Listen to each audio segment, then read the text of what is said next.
to the April 5th meeting of the Board of Selectmen. Everybody rise for the Pledge of Allegiance, please.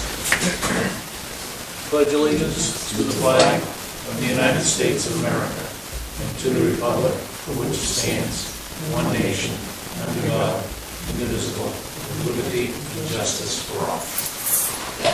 Thank you, and welcome.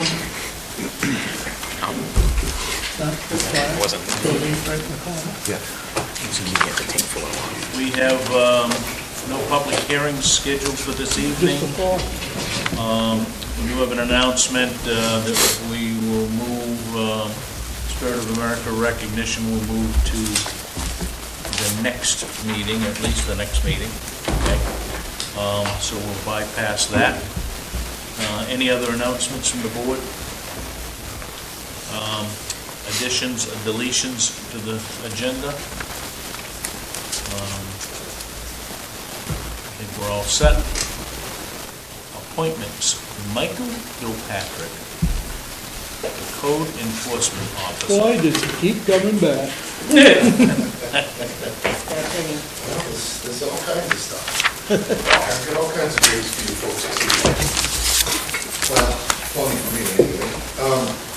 First, I believe it was on the agenda, is to ask the selectmen to entertain the idea of repealing Section 15O of the Shoreland zoning ordinance, which entails timber harvesting.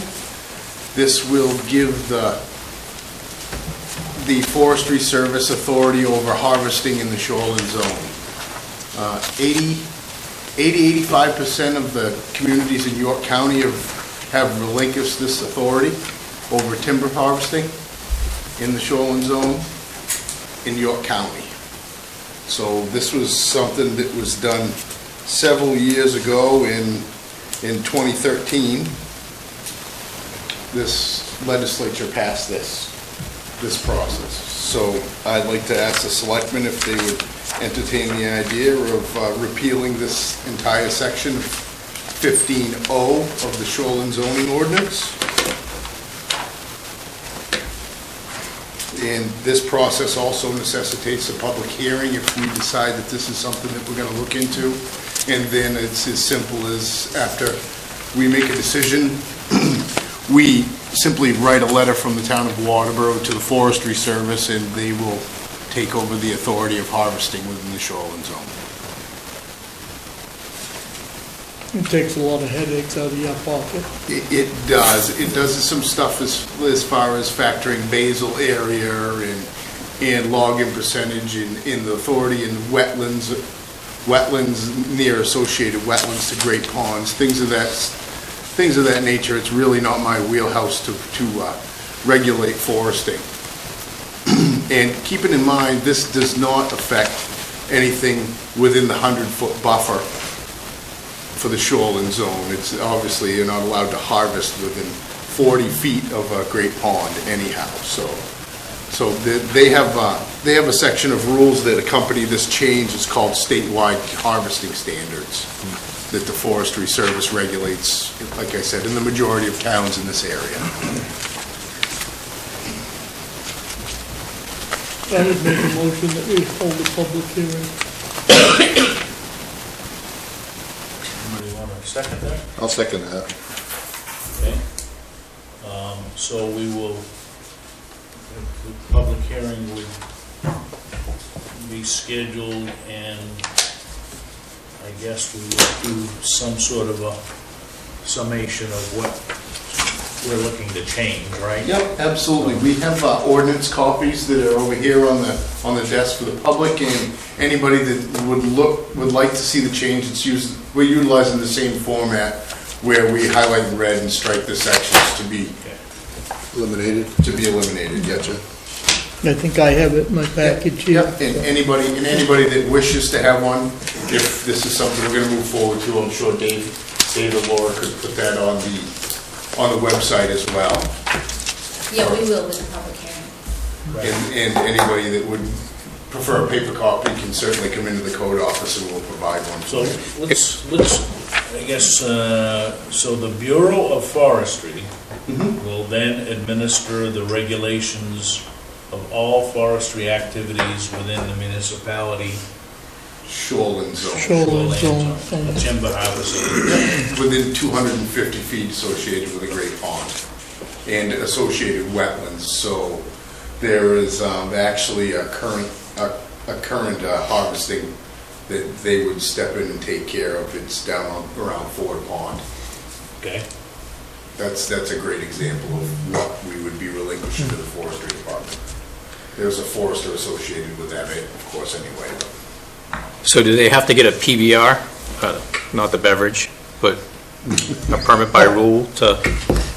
No, they're not. They do not. The Forestry Service regulates things a little bit differently. As I said, they have a certain percentage that they have to maintain within the 75-foot buffer of the resource. So, in all reality, there shouldn't be any necessity for a PBR because they don't have any machinery within 75 feet of the pond. So the process right now, if somebody wants to harvest their land, which we've seen happen, what's the process? They come to you? The process currently is that the forester files the notice of intent to harvest, and then the forester contacts us directly, verifies that his interpretation of the maps are correct, and then we're responsible to enforce any violations should any occur. This would take this entirely out of the town of Waterboro's wheelhouse and put the authority on the Forestry Service to enforce. And what if a property owner decides that they want to harvest all these trees and do it themselves? They still would be an oversight over the Forestry Department would still have oversight over that up to the 100-foot mark. Anything that, as long as it's a harvesting activity, the Forestry Service would still remain authority. But say it's something like a tree violation we've seen in the recent past, that would be still within our wheelhouse because it would be within that 100-foot buffer, and then it's not really considered at that point within that buffer. It's not considered a harvesting activity. Okay. This would be referring more to mechanical crews and skid conventional steers harvesting. Yeah. Several areas in town. Yeah. Yeah. But not realistically shoreland zoning, shoreland setbacks, because anything under 100 feet or 150 feet? 100 feet. 100 feet falls into a whole different ballgame. Yes. Right. The majority of shoreland property in the town of Waterboro, their parcels aren't large enough to be considered harvesting activity. So if somebody sees someone taking out 25 trees within that 100-foot zone, they're calling you? Here on Ospey Lake or nearby Waterboro, yes, they would call me. And if it's out of that 100-foot zone, if they call you because they're concerned, you're going to call the state, or they're going to call the state? No, I would still go to investigate. If it looks like they harvested over 40% of the trees in that area, then I would in turn contact the Forestry Service saying that there's a potential violation. Okay, great.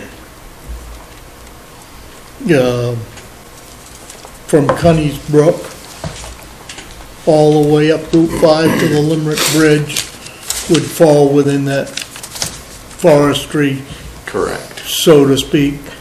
In around the water on the Ospey River, 100-foot setback would be back into your hands, but and I'm just using that piece of property because there's a mile from there to the river in places, but falls in that same category. In any forestry activity that we get within the town of Waterboro, I receive a forestry notification via email along with a map accompanying the notice of intent that shows me where the parcel is going to be cut and the forester associated with it, as well as the landowner. Another one would be the piece that they've stripped off over there on Carthage Lumber, 117 and back over across Chadman's Ridge. Exactly. That would fall into this. That would be a whole forestry thing. activity. Yeah. Yeah. Yeah. just to give you a, All right, any other questions before we vote to hold a public hearing and propose the change? So you will have from Natalie the recommended changes, correct? Yep. Because what we don't want to do is to pass something Yep. that she has a problem defending. later on. And just so that you have kind of background of what's led up to this, we actually been in close contact with the DEP regarding this change, and they also, any change to our shoreline zoning ordinance, they need to review and approve as well. That's actually on their desk right now. So do we need Natalie? Because it's just another expense, right? I mean, if we're gonna have the state look at it. Yes, because she's gonna defend us. she's going to defend us, so we She want should her. know what we're doing. Right. Yes. Okay. I'd rather spend the $200 right now than spend it later on. Be more later. It's a deal. Yeah. All right, so all those in favor of moving forward and conducting a public hearing with the changes, Public hearing, yes. right? All those in favor? Opposed? And so we'll have a public hearing, and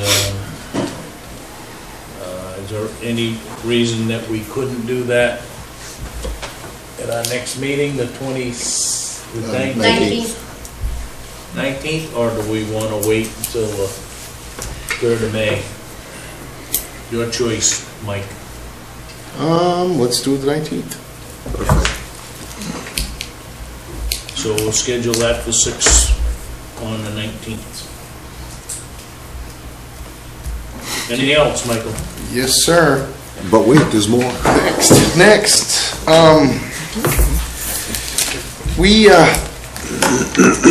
we provide a service to shoreline zoning owners exclusively. One second, Dave, one more thing first. And it's harvesting or cutting hazard trees within the shoreline zone. I currently have at least 2 inquiries on this a week. I go out to the site, take a look at the trees, photograph them, look for deficiencies. If they're close to a dwelling or personal property, they could be deemed a hazard tree. Now, in that determination, I also have to issue a permit to remove that hazard tree. We currently don't have a fee in our table for that process. I'm thinking it takes time out of our day, fuel out of the code truck to go do this. I think we probably should associate a fee with that. That's entirely up to you. I recommend a $50 fee for a hazard tree permit approval. Per tree? No, not per tree, per diagnosis. No, but if there's more than, You're if gonna go there's out 2 there trees or at the 3 same time, trees. No, it would be per trip. It would be $50 per permit. So typically, if somebody, now if they come in a month later and want to cut some more trees, New That's permit. all. they probably Yeah. wouldn't issue, I probably wouldn't issue the permit. But that's, This falls in the same this is, section of that zoning book. no, this is different. This is within the town of Waterboro's jurisdiction. I thought that this would probably be a good time to address this so that I Yeah. can make that line very clear. Anything within the 100-foot buffer is the town of Waterboro's. The only thing that we would be doing by repealing the section that we discussed previously is simply timber harvesting activity only, So what outside of that zone. what you're saying is we're gonna add one more line with a fee in it. Correct. I'd like to add a $50 fee for a hazard tree approval. Now, does that need a public hearing? No, because the fees are outside of the Okay, zoning ordinance. okay, yeah. But, so we've now talked about a couple of fees, right? Mobile vending, which you give a permit to, but there's no fee associated with it, right? So my recommendation to you is that bring all of these loose ends together and we will vote one time on adjusting the fees associated with the zoning ordinance. One step ahead of me all the time, Dennis. That's my next paragraph. You're absolutely right, the mobile vending, yep. So, and now, not only the $50 fee, in the interest of staying with what you were stating as far as bring all of these fees at once, we reviewed all of the permits that we give to the public, or everything that we need to go out and research and so forth, and we have these 3 permits. I'll get to the second one regarding harvesting. We have these 3 permits that we haven't charged for in the past, so I think in the interest of us using time and resources, we need to charge for them. The second one that actually is incurred in the shoreline zone is there's an extensive evaluation that goes on. If somebody has a pretty significant number of trees on their shoreline property, they can ask to do some thinning within the resource protection zone. Now, in order to evaluate these trees within the shoreline protection zone, I need to go out there, measure grids of their property. Say the property is 100 by 200. I measure a 25-foot grid, put a paint marker, and 50-foot. It can vary whichever benefits the applicant. And then I score every tree within that 25 by 50 area. If they have a surplus of 18 points based on the diameter of each individual tree within that grid, there is a provision in shoreline zoning that allows you to thin some of those trees, as long as you do not keep the overall number, point value, under 18. Like, I'll give you an example. Say a 6-inch tree is valued at 2 points. An 18-inch tree is valued at 6 points, and so on and so forth, based on the diameter of the tree. All of this is laid out in our shoreline zoning ordinance. Occasionally, I'm called on to do these. As you can imagine, they're pretty extensive and very time-consuming. I'm proposing that we collect a fee of $150 for this thinning evaluation within the Resource Protection District. That would be the second fee. $50 for hazard tree assessment, $150 for thinning within the shoreline zone, and then third and final would be the mobile vending. Go ahead. No, go ahead. Okay, the mobile vending is another permit that we issue in the code office that we do not have a fee for. This is the mobile vending per se isn't new, but as we're going to allow multiple licenses per property, or there's a proposed change for that. And to prepare for that, we did some research, and some of the towns around in the area that allow mobile vending charge anywhere between $70 and $200 for a mobile vending permit. $200, I think, personally, is a little on the steep side. And $70, depending on the number of time or the amount of time they're going to be on one site, seems it's kind of iffy. So I would say maybe to start with a $50 fee for mobile vending. Does that sound reasonable? As a baseline? It is a baseline until we find out what's going to happen for the next year or two, and then if there's a flux of these and it's taken up a bunch of time, then maybe we need to increase our fees, or At least get you started. yeah, at least put a fee associated They with have to be mobile. licensed by the state, Correct. and they have to have a permit from you, but up to now, we've never charged for a permit. Correct. So, make your proposal, right? We will add it to the next agenda, Okay. right? Because we need to at least put in the packet what your recommendations are gonna be, so that Okay. if people wanna show up at this meeting, Sure, to complain about or support, or whatever the case may be, sure. then we at least have that. We have that. We don't need a public hearing per se Right. on changing fees, but we at least need to alert the public. Public comment, absolutely. That's more than fair. I just wonder on that, the first one on cutting the tree, hazard tree, is $50 enough? Because by the time you leave here, go look at it, evaluate it, and get back here, you got an hour. And with the price of fuel right now, and the truck and whatnot, I don't think that's gonna quite cover your cost, but, Well, it depends. Typically for a hazard tree assessment, if it's a true hazard tree, yeah, it ain't gonna takes, take long. it takes 5 Yeah. minutes to look for Yeah. woodpecker holes, a pile of sawdust, or a bunch of ant, a sap running out of it, or something to that effect. I understand that, but, But if that isn't enough, then maybe this is just a baseline for these fees, and if we find out in a year's time it takes more, then, okay. okay, perfect. For the hazard trees, do you require, it says the code enforcement officer may require the property owner to submit an evaluation from a forester or arborist. Do we require that, or have we ever requested one? We have requested them based on, what happens a lot of times, Mike, just to give you a little feedback, if somebody brings me out, claims that a tree is a hazard, we all kind of know what kind of position that puts us in as a town. So that's my next question, is do we ever say no?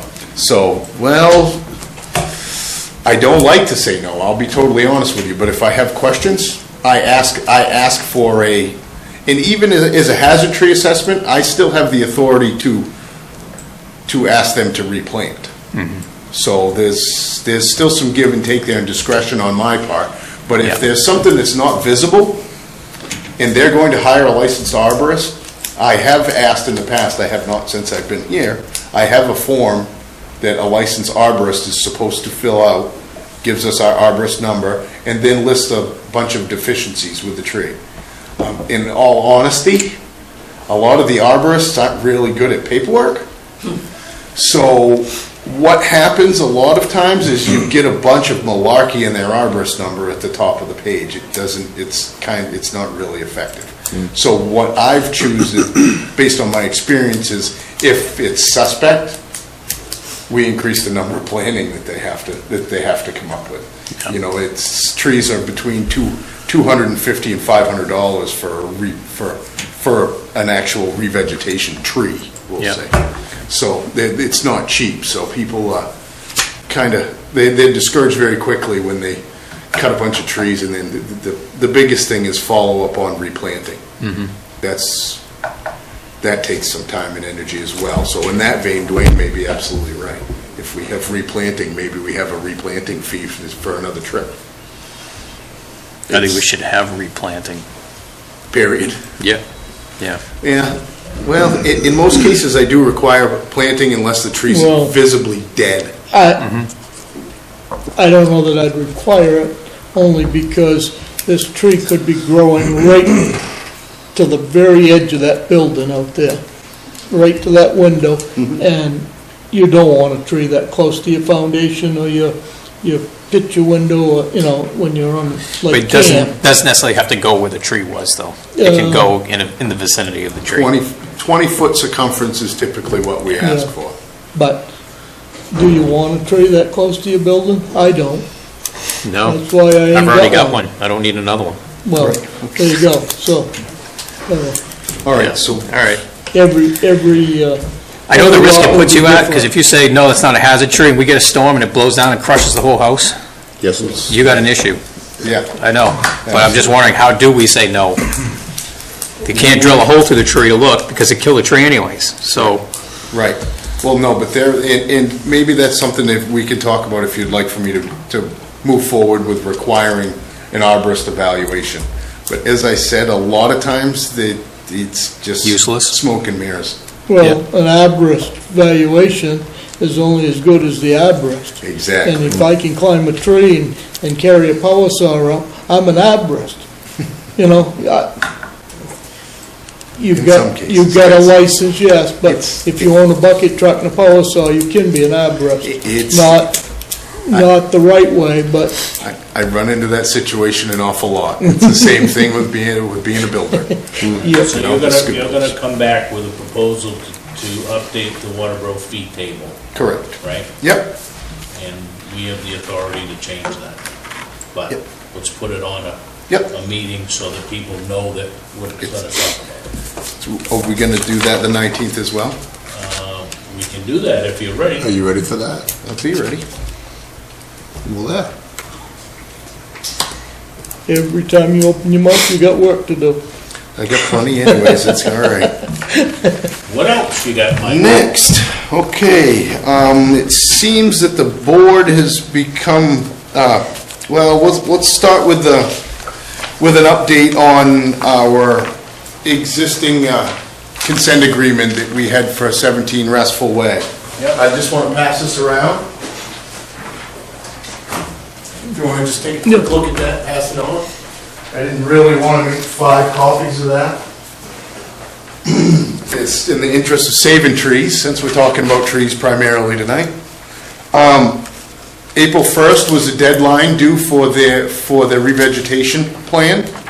The plan, yes. And we received that the 30th at 11 a.m., 11:55, I think it says, so maybe noon time. Yeah. So they did meet the first deadline on the consent agreement. All of everything on this plan, the revegetation plan, has to be complete by June 15th. And the fines are due as of May 1st, for a total of $8,600. So they seem to be holding their end of the bargain thus far, which is encouraging due to the mileage that we've got from this violation. There has been some uttering about another violation that hasn't been detected or hasn't been addressed regarding a stream near Restful Way. I actually visited Restful Way this morning with Jeff Kalinich, the head of Shoreland Zoning in Southern Maine, to go over this vegetation plan, the plans that, the trees that actually, and tally the trees that actually made the winter, that looked healthy and they're still growing, that have been planted already to this point, and to verify that this revegetation plan was okay, or whether or not it needed amendments. There were several amendments that needed to be done to that revegetation plan, yep. And the gentleman that has come up with that design, Tom Giros, has been informed of the adjustments that need to be made. Some of a lot of the revegetation, you'll notice by looking at the packet, is kind of centered near the sides of the lot to try to preserve the view to the lake. So we requested that he move some more around, some shrubs. He has to pull out, Jeff decided to allow a small recreation area so that they could play badminton or cornhole and so forth, which seemed to be more than reasonable. And they have a bunch of decorative mulch that they had placed in the efforts to try to hold the bank. That all needs to be removed as well. There's a whole host of amendments that need to be made. He's aware of that, and he was informed by probably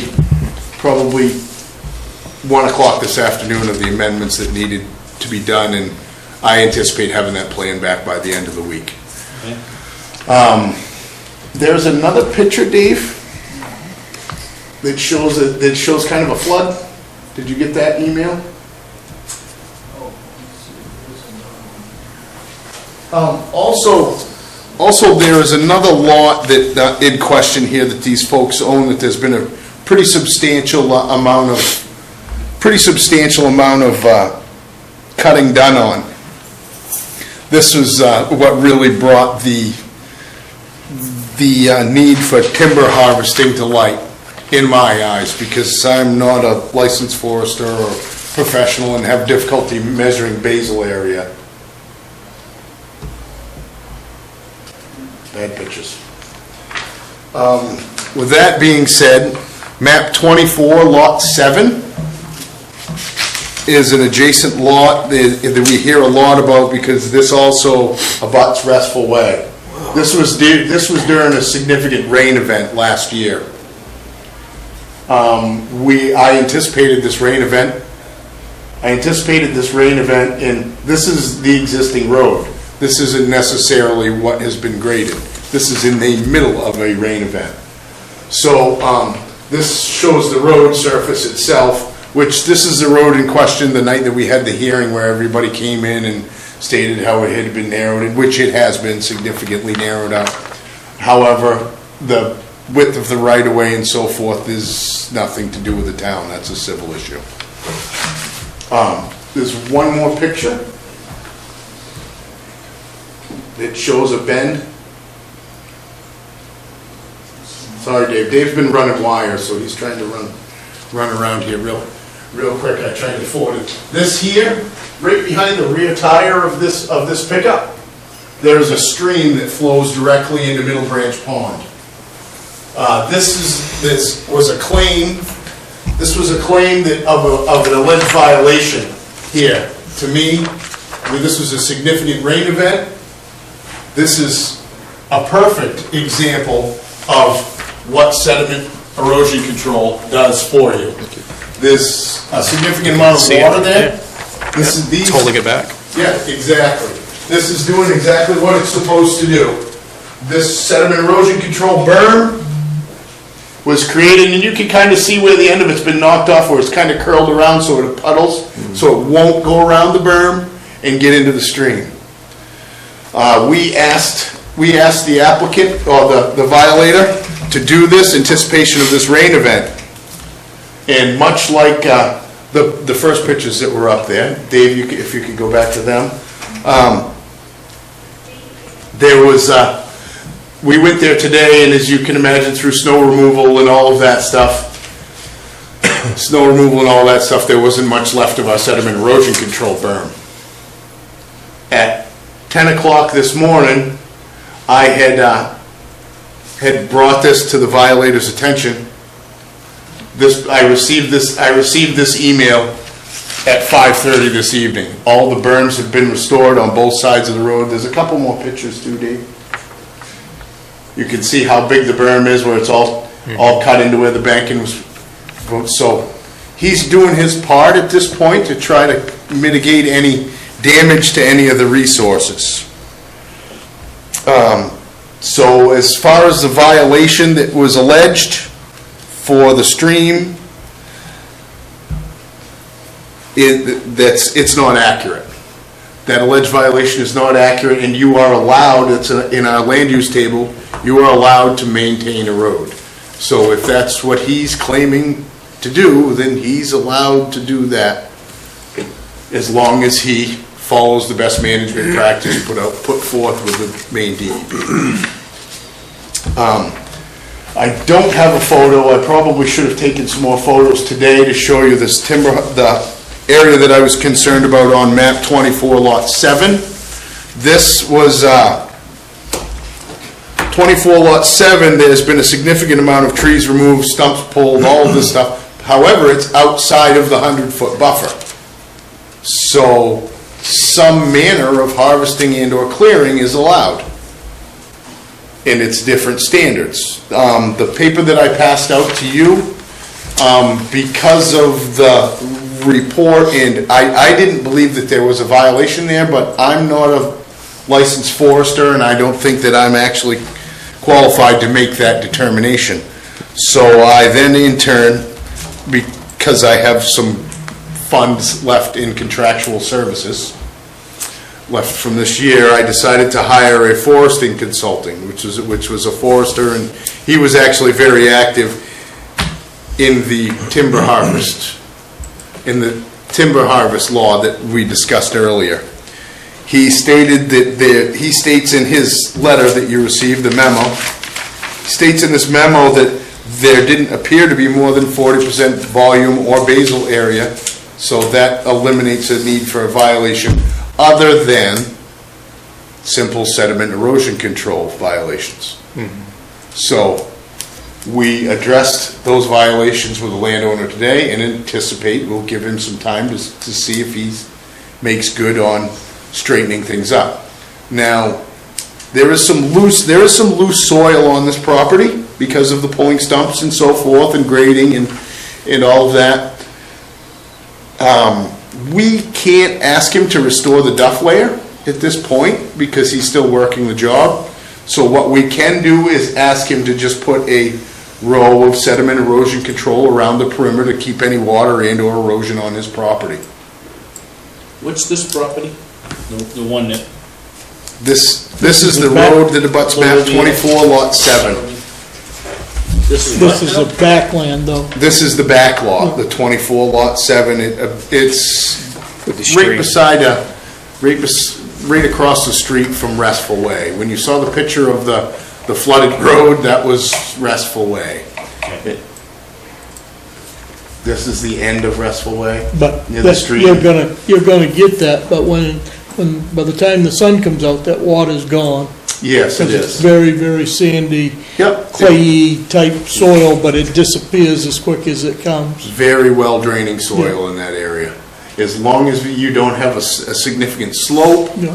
or anything for it to migrate to, it's like as Dwayne says, it dissipates very, very quickly here. So this road, looking at this here, the map 24 lot 7 would be on your right hand side at this point during this photo. You can see with this new growth, it certainly doesn't look like that now. This was back in June of last year. This is a horrible, horrible, horrible dispute that the town has no right to get involved, I don't believe. So as of right now, you're actually looking at 17 Restful Way. The little doghouse that you see there, and you can see where he has already cut some stuff where it's kind of thinned off to the right-hand side here by this tree. Oh, back out a little bit, Dave. Right here is his entranceway into this area where he's cut this all off.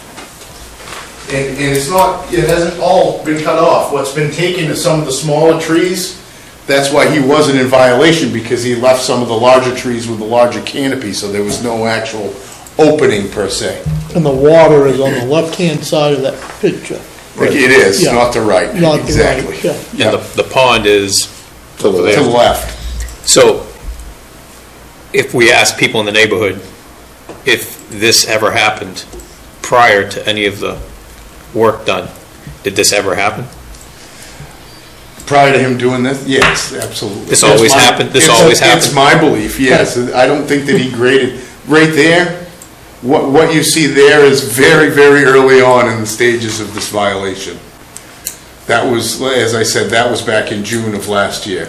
And there's been disputes between the neighborhood, and now it's, unfortunately, it's gone. There's been disputes It's been disputes. dating back into the 60s and quite a bunch of work done over there in the 70s, but The code file on these properties, Yeah. look at that. So. they go away and they come back, and they go away and they come back. I just wanted to kind of clear the air there and let you folks know where we're at with the violation and the consent agreement. They seem to be holding their end of the bargain at this time. They're taking what appears to be the appropriate measures, using best management practices. And they paid their fine? No, that's May 1st, that's due. But it's not waived, though? No, it's not. They have to pay? It's not They waived. have to pay it. And I look at that as your time that you've had to invest in this. Right. Yep. So, Thank you, For a thank you. piece of your time. yeah. All right, You got so, one more? nope, that's all I've got. That's it? One more. That was enough, wasn't it? Yeah. All right, so I'll see you There's on the some good- 19th. There's some good news All there. right. See you, Mike. Good enough. Thank you much. Thank you, sir. Thanks. Good evening.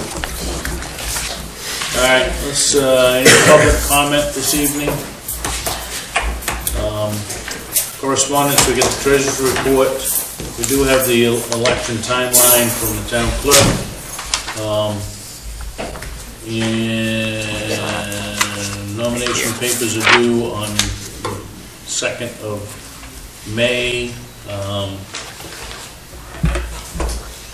We should have ballots, absentee ballots, by the 16th. Is that what she's saying? Anyway, there's a copy of what she's got here. Do we know what's been taken out for papers yet? Did she say anything on that? There is a school board member, there is two selectmen, there's water district. School, that's it. In the school, right. In the school.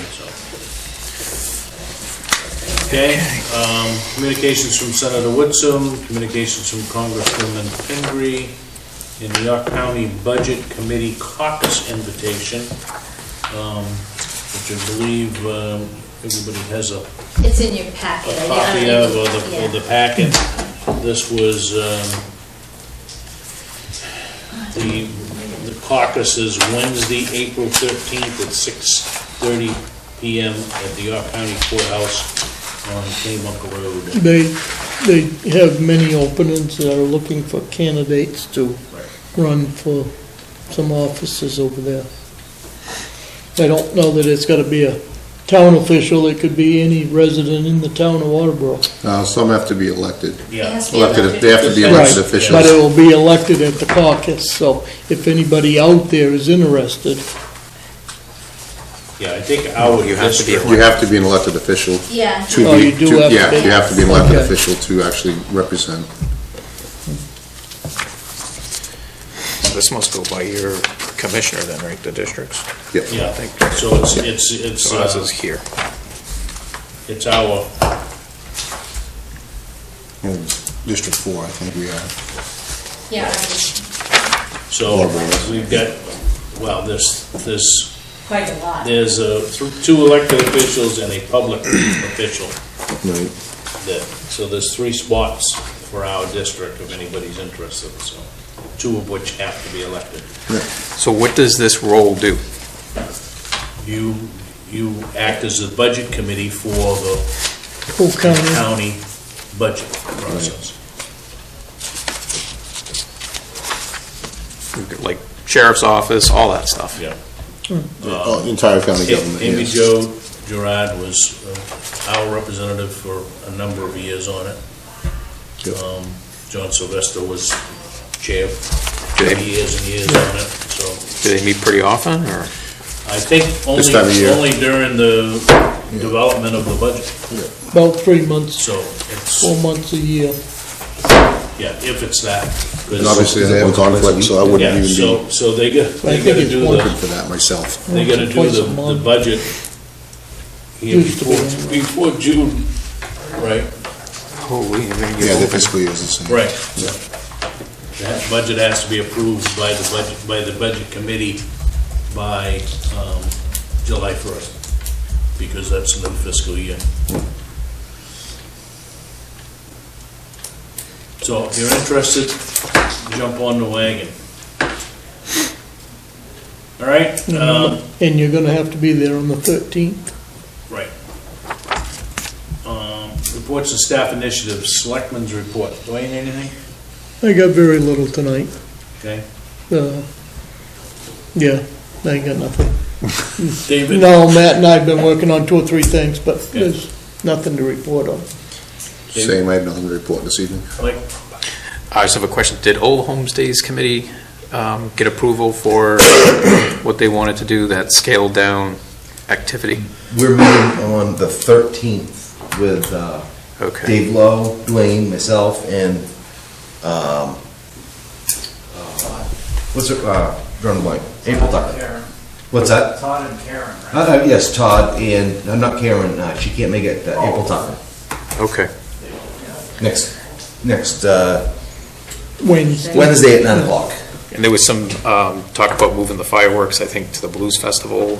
We're gonna have to Possibly. this conversation. That's all next gonna week happen to on see that if we can- to see if we can make it happen or not. Okay. That was the goal for the meeting, put it that way. All right. Okay? We didn't have enough volunteers this year for Old Homes Day, so here's what it is. And I am all set. Matt? Anything? Just a couple things. We did receive bids for the town hall siding project. Unfortunately, the bids were higher than anticipated than what we had budgeted, so we are reviewing some options. And hopefully, Mike Gilpatrick and Jason and I will have a final determination by the end of the week on what we can do with that. Just FYI, the gates are closed at the dam. I talked to Don Holden last week. We have posted for the other public works driver labor position. It will remain open until filled. However, we have 2 potential candidates and another interview scheduled for next week.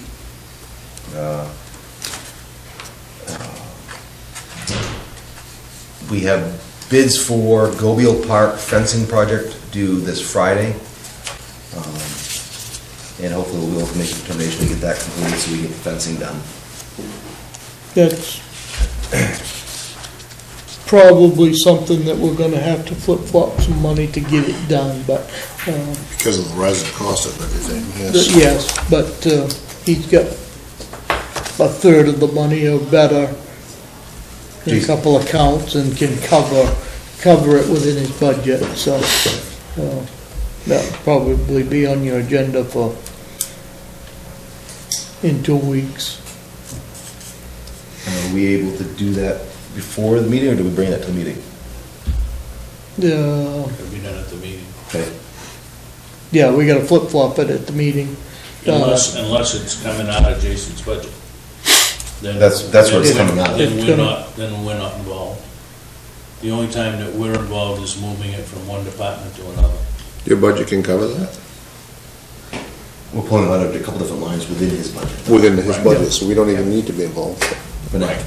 The only time that we would need to be involved is if we were moving it from the library to Right. him or Yeah. administration. And we may have some of those suggestions for you later on in the next couple Yeah. months. Hopefully, it'll get done between now and July. I've asked for it to, Yeah, everyone I've talked to, I've asked for it to be done before Yeah. July 1st. the biggest thing is we got to locate that pipe that's going from the catch basin to the septic system on the beach, and, Don't call it a septic system. well, it's a leach, it's a Filtration bed. filtration bed, yes.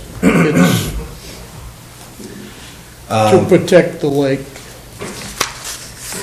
And Public Works with assistance from Fogley Incorporated did repairs at the boat launch last week, or week before. Also, if you haven't heard, Jason and I met with DOT the other day at the intersection of 202.4 and 5 for the traffic lights. The engineer driving the desk in Scarborough could not for the life of him figure out what we were talking about when they had road work at the intersection and that they dug up the road. So we invited them to meet on site, and he conceded that it's their responsibility and that they'll repair the lights. He indicated they were looking at a dome system, or something Get like rid a of that camera dome, microwave system. to get rid of the old microwave system. It is a very old system that's down there apparently. I think it was up to what, put in when Hannaford was built. Yeah. So it's becoming outdated with the technology, so hopefully we'll see that happen. We do not have an ETA yet. Jason and crew did get rid of the logs in the cemetery as well. And pipes to the library, just FYI, have been repaired in the basement. Okay. Anything else, Matt? That's it for now. All right. We already kind of blew out 9A, discussed a little on refilling the timber harvesting, Right. so we'll bring that back. Discuss and vote on the appointment of the Ecomaine representative and alternate. Present term ends June 30th. I currently represent the town. I've done so, I guess, for the last, 9 years or whatever. Wouldn't you like to continue? Well, I don't have a problem continuing, but we really need an alternate. Well, We, Gary was the alternate for a number of years. My suggestion is that we make Josh the alternate. You know, there's a number of transfer station managers that are on that board and they are represent the board, so. Say no more. Yeah. I will make Dennis the representative and Josh the assistant representative. Alternate representative I'll second that. for the incoming year. Okay. Any other discussion? All those in favor? Opposed? And I'll abstain since I'm the subject. All right, let's go on to 10A. Discuss on request to change the zoning ordinance section 3.01 to go to the planning board regarding the location of a medical growth facility on map 13 lot 30. This was presented by Dana Moores. I believe you are Dana. Right? Step right up to the microphone and express what you want to change. So basically, I still want to put my house there. I bought this property specifically for my house. You know, I've been working with the grow rooms now around the area, though, pretty much all the way up into Boatingham and Saco. You know, the one over in Saco though right now employs about 85 people. They are very large, to a point though, but I mean they're legal. All I want to do at this property though is basically build my house, build a barn, looking for a second source of income kind of thing. And then at that point though, in that barn I can turn around and do just a grow room. And then I can turn around, I can ship this stuff to Saco or certain stores to sell elsewhere. This is not a storefront. This is all I'm looking to do. Okay, so it's not adult use, it's medical use. This is medical use. Okay. So, for whatever reason, the planning board a number of years ago restricted it to an A&R zone, but it had to be located on Route 54 or 202. Yeah, back in 2010. Right. So you're asking that we allow medical marijuana grows of a certain size, right? Because you can grow medical marijuana today, Yeah. as long as you size correctly, right? Yeah, but Okay. I also, so it's based on tiers on licensing though through the state of Maine. Right. And so I basically have to figure out what I'm gonna do at this point. I'm not looking to jump on this right away. This is not the case. There's a lot more though that I still want to look into. I don't like it. I don't touch the stuff, you know what I mean? It's just something though that I just know that it works right now. There's a woman that I know right now, she went in though for surgery. She had knee replacement. They were basically going to give her ibuprofen for her knee replacement. And they said no oxycodone whatsoever, which is understandable. So what's your other options? You got ibuprofen. You know, unless you basically go to not to a facility, but you have to go to a store, open in public, though that has a legitimate license, so through the state of Maine.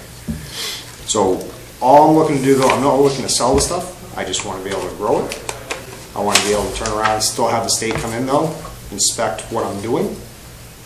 In most cases, too, though, I'm still actually going to be under surveillance to a certain degree. So you're going to be the upper tier of a medical marijuana grow, Yes. right? Because there's lower tiers that. I'm not looking to just do 18 plants, though. I'm probably going to be somewhere between 36 to 72 plants. So this would, if we vote to move this to the planning board, you'd have to at least come to the planning board meeting and express, and they'll let you know when it's on that agenda, but, Yep. and explain why you think it's a good idea to just do it in any A&R zone rather than Well, on a main road. Do I think that is a good idea, though, to do it in any AR zone? No. Okay, I well, don't- I don't. that's gonna be their decision, all right? Right. Is they either open it up to any A&R zone, Yeah. because today the restriction is that it has to be on a state highway. State highway, Right? high visibility. If there's an argument to be had that it has to be on a, secondary road within the town, then that's fine, but if they change that definition and they allow it in any A&R zone, it could be any A&R zone. Yeah. Falling up and down the west, does that say No, it doesn't. state or state aid road? Let's Is it? see. I hate spot zoning. No, it doesn't. It's located on, passion. it's specified. And Very always specific, have- it says Yeah. 5 and 202 in 5 the, and 202 in the AR zone. in the A&R. I didn't agree with that when they put the 5 and 202 in, only because something like that, I'd much rather see it out in the wooded area than right on the main drag. But So I think. I think it, in my mind, it should be, I I'm think, all for putting it in the A&R zone I think completely. based on also though, as long as you have a certain size property though, in the AR zone though, setbacks, sort of like waterfront kind of thing though, being, building a house to the waterfront, being away from the homeowner, if you start to smell it kind of thing. I mean, I've been in grow rooms, I was in one today, okay? I do plumbing and heating, this is what I do, okay? I go all over the state of Maine, I install these things all called dosatrons, it's all filtration systems, and they basically dose the products and everything though to feed these plants, so that's what I do.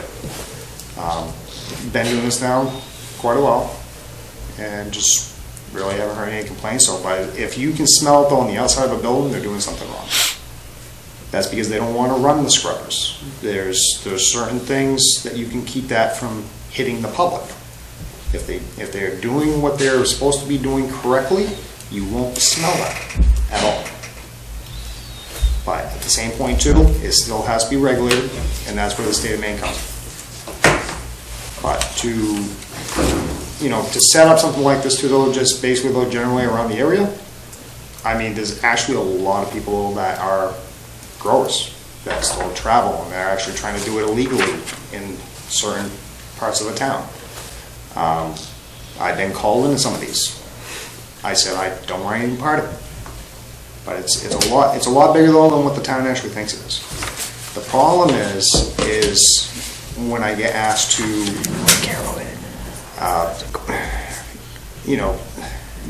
go in and basically try to get signatures left and right.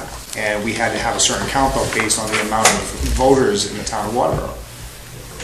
My answer to Mike, not to mention any names, but yes, he's not here, so I'm gonna go ahead.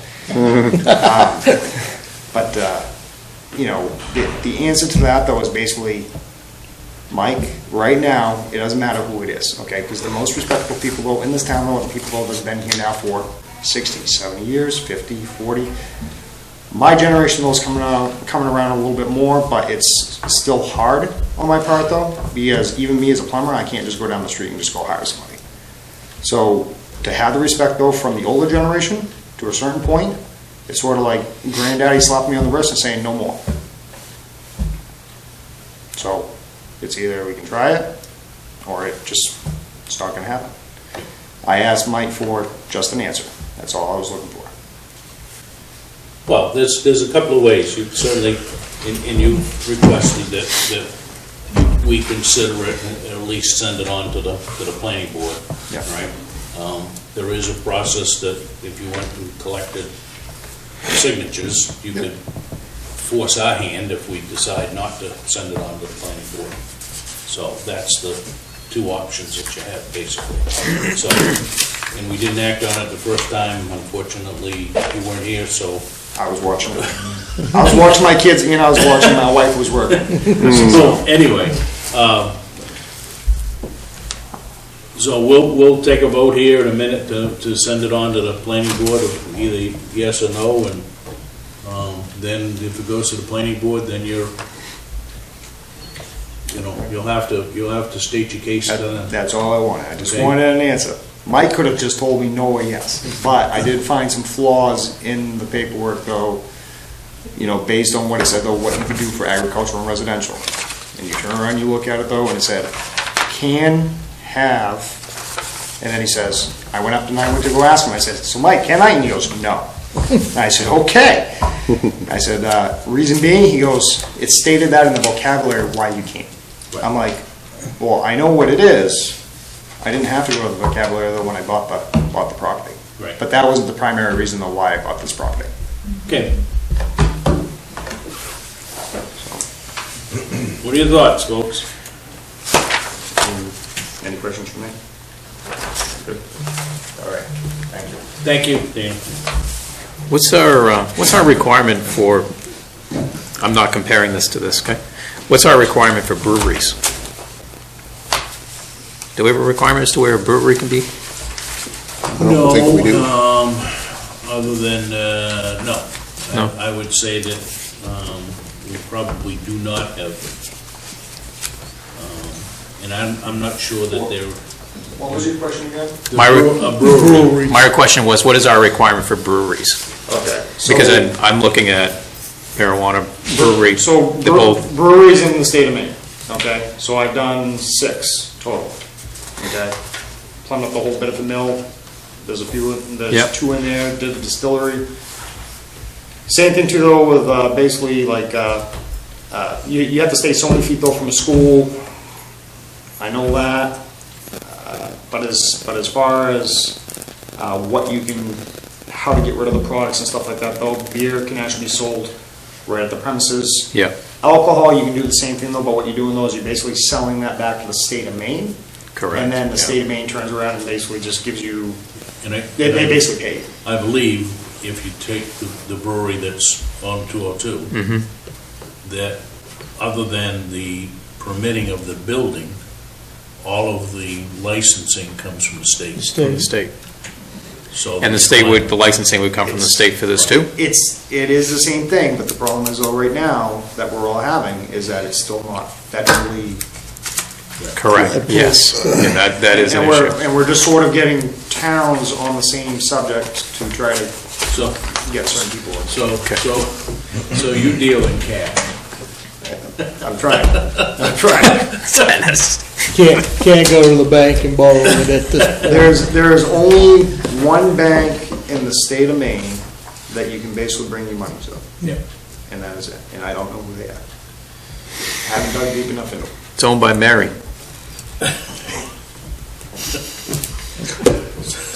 So what's your pleasure here? You want to send this off to the planning board, get their opinions? They'll have to go through some public hearing, right? recommendation and some public hearing, and then make the change, and then it's going to come back to us.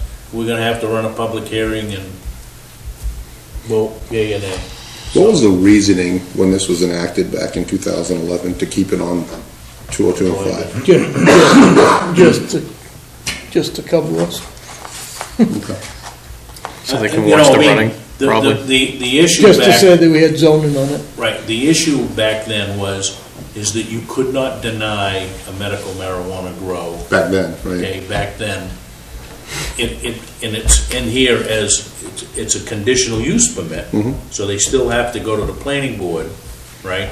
But why they restricted it to 202 and 5, I have no idea. It's probably to watch activity. Things That's coming and what it is. going, Yeah. things getting hauled, where it's going, I'm sure. I had that large argument with the planning board at the time, because I didn't agree. If you're gonna put it in the A&R zone, put it in the whole A&R zone, not just a main route. So, And in most cases, in the A&R zone, in the open, I'm gonna call it open land, but not on a throughway, 9 times out of 10, you're not gonna see this building.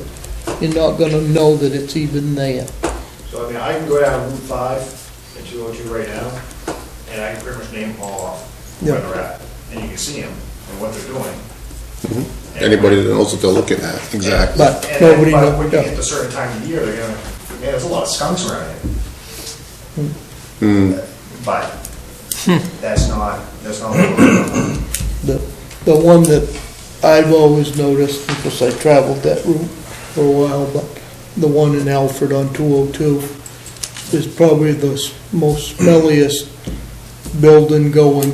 In Alfred, Yeah, I didn't know. on the left-hand side going to Sanford.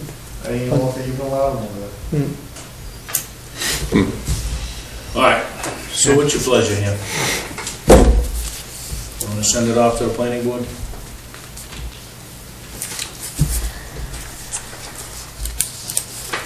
Make the motion up. I have a whole different opinion of this, because my thought is the further you go into the brush, out of public eye, if you will, the more crime that invites. And some of the questions that I would have later would be security issues and just overall safety issues. But that's just my opinion. Well, that goes back to the conditional use. That's correct, yeah. It I would. mean, this can be like what you've got up to Newfield on Route 11. Main Very road. high, huh? But a main road. Yeah, Yeah. but highly fenced. Oh, yeah, they've got Type a of- great system yeah. up there, absolutely. I'm not, Even in town in Bedford, Yep. sitting up on top of the hill, there's Yep. one there called Blossom, and then across the street, down behind Dunkin' Donuts is one. And they've actually been robbed 3 times in 1 year. Mhm. I mean, they would cut a hole where their safe is exactly. and Oh, I agree. pull it out. I agree. That is not an inside job. I mean, it's just being straightforward. So, what's your pleasure? You want to move it on to the planning board? I'll make a motion to send it to the planning board. They're just gonna have a public hearing anyway. That's all it is at this point, but They gotta come up with the zoning, they gotta come up with the wording and With the whatnot, language. so. So But somebody he can't go any farther until we make a motion here to send it to the, Right. So, but my motion is I got to a send motion. it to the planning one board. second. Well, I'll second that, because I like to have all the information that I can have when we make a decision, so it's just gonna get more input. So we will send it on to the planning board. All those in favor? Opposed? 3-1. Okay? So they'll let you know when it gets teed up with the planning board, so. Okay. And that's just for the change. Okay? It's nothing to do with what your future No, endeavors are or anything else. Like I said, this was just a little random though, and I was Yeah. like, hey, maybe I ought to go in and go talk to Mike about this. And then Okay. all of a sudden though, you just triggered it. They said, go home, we'll write this up. I did. I came back, gave it to you guys. I wasn't here because he said I didn't have to be here. Okay. And So we're all set, then we'll move it on to the planning board. so I said, Okay? thank you. Thank you.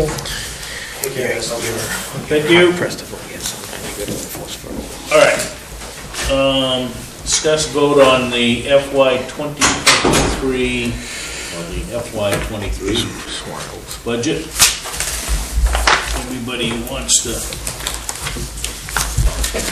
pull their long spreadsheet out.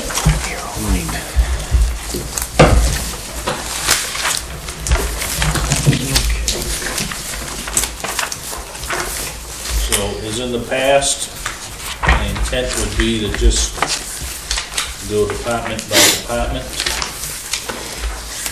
And how come I have 2 now?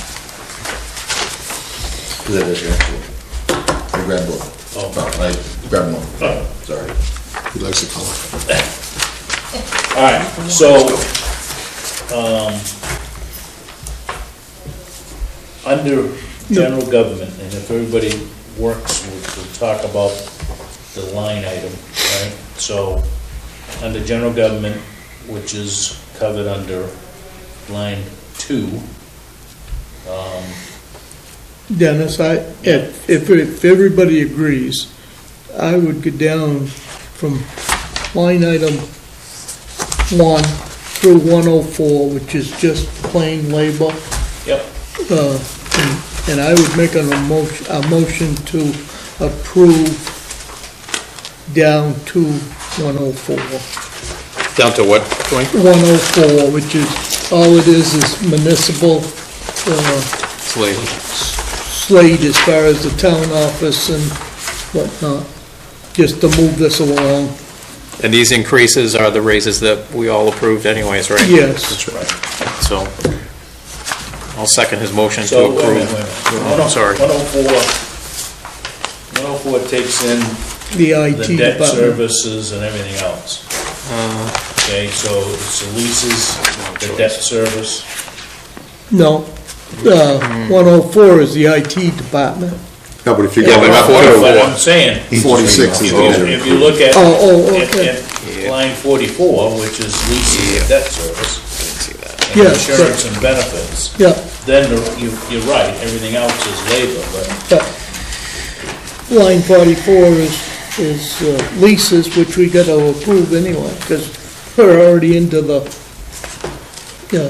But don't we have to pay these? I mean, that's Yes. what I'm saying, they gotta be paid, so. So I would take your motion to go through line 10, what did you say? 104. 104? If somebody wants to second that, I don't have a problem with, I did. Mike, you okay, said, Mike seconded it.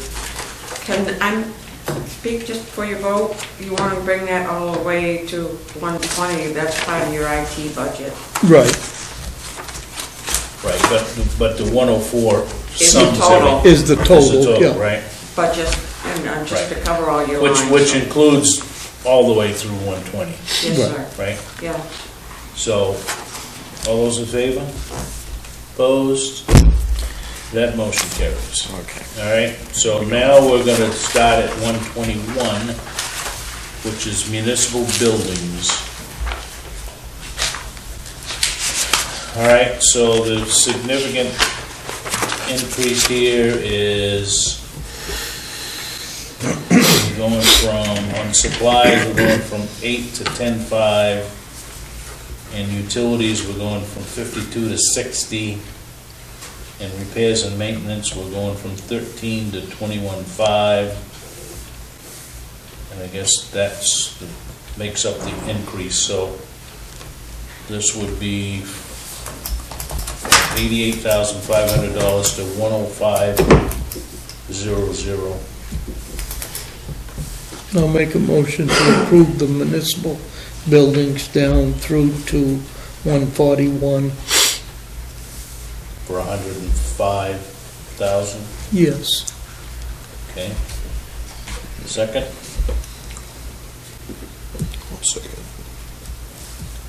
Huh? I'll second, yeah. Okay. Any discussion? You're running your calculator there? I was. You need a calculator? Oh, I just need more figures. So for the 13 to 20, we're in discussion. For the 13 to 21.5, what's the big change here?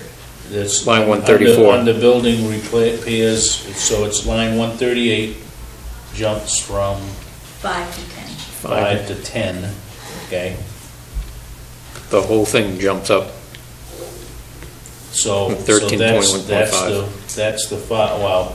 And also line 5400 or I'm sorry, Wait. line 135 jumps from 5,000 to 8,000. There's about $10,000 in repairs and maintenance, and there's What's the, Eight- is there a eight- reason for that? $8,000. 5,000 doesn't cover anything. I was going to say the But increase. in- Between here and the library, we've used, Yeah, it's all buildings, Where- just so everybody knows Oh. it's. I don't think we've charged the fire station for that, but So budget 21-22 was 13, no, 5. right? For the total, on line 134. Budget was 13 for 21-22. Yes. We're going to 21.5. That's right. And So what did they actually spend in 21-22? We're so far? I mean, we're, So far, we're 48% expended right now in the whole field. So I say, so you're 48 expended, and we're almost to the end of the year, but you're asking You got- for an increase. You got the vinyl siding, Heating system goes, Well, you or got, something. you got the vinyl siding coming out of that, which is. the gonna vinyl be- siding's coming out of that for this Yeah. town hall, that's gonna get done, I hope. I would hope so. As long as we can get the windows. I get if the heating system goes, it's just, looking at these lines, these are large increases. The problem in this. There's a calculator. The temperature, all of it. We're running on a maintenance right now budget, Mike, just so you know, that 35,000, I have no idea where it came from. And we put out the bid to the best of our ability, and we're chasing our tail, unfortunately, with that 35,000. I can tell you that one of the bids was all but $100,000 For, for this vinyl siding job. just leave it the way it is, then. Seriously, All of the spectrum. just let it leave, just let it sit, you know? Wow. Eventually, these people aren't gonna have work, and then their prices will come down. That's what has to Well, happen. I'm just saying that that's the high bid. There's also $10,000 in here for emergency fund. How much is in that account, Julie? 37,000 right now. So we've got 37,000 in there, the emergency fund. So if you want to take a hit on this, you can certainly take it in the emergency fund. We got 37,000 there. You don't want to put another 10 onto it, then there's 10 you can take out. But wasn't the auditor suggesting that you did increase it? Say again? I thought our accounting firm made the recommendation to increase that emergency fund. But that's, Yeah. maybe I'm out to lunch. That's You- only 40, it would only give you 42,000 in that emergency fund, adding the The 10. 10. And that's not a lot of money if something goes wrong with any of these buildings. Can we back up to what Mike asked a minute ago? Yeah, you asked Mike what the percentage we spent out of it, correct? Mhm. Out of which line were you asking about specifically? I was asking for, The repairs and maintenance line? yep, So, utilities, I understand, it's gonna so go up. repairs and maintenance line, out of general, It was 72. we're 72% spent, we have $1,300 left. On the vehicle, we're 93.47% spent. Equipment, we have $1,351 left out of 2,000. And building, we have $1,183 left. That's 76 expended. So I don't know what, And that was on a $13,000 budget? correct. Well, yeah, but no, Okay. no, remember, it was on, no, that was on the $88,500, okay? Right. But you carried forward the emergency fund, so right now, out of that available funding, which is only 50% spent, right? 37,000 of that is the emergency fund. Right, but that was, we were talking about this line here, this section, these four. He was under repairs and maintenance, line Okay, 134. okay, I'm sorry. And then under the unclassified, the emergency, the traffic lights and the emergency fund, yes, it's separate, two different numbers. But under the repairs and maintenance, on the average, we're 69.34% spent, but each line is down to about $1,000 bucks. Right.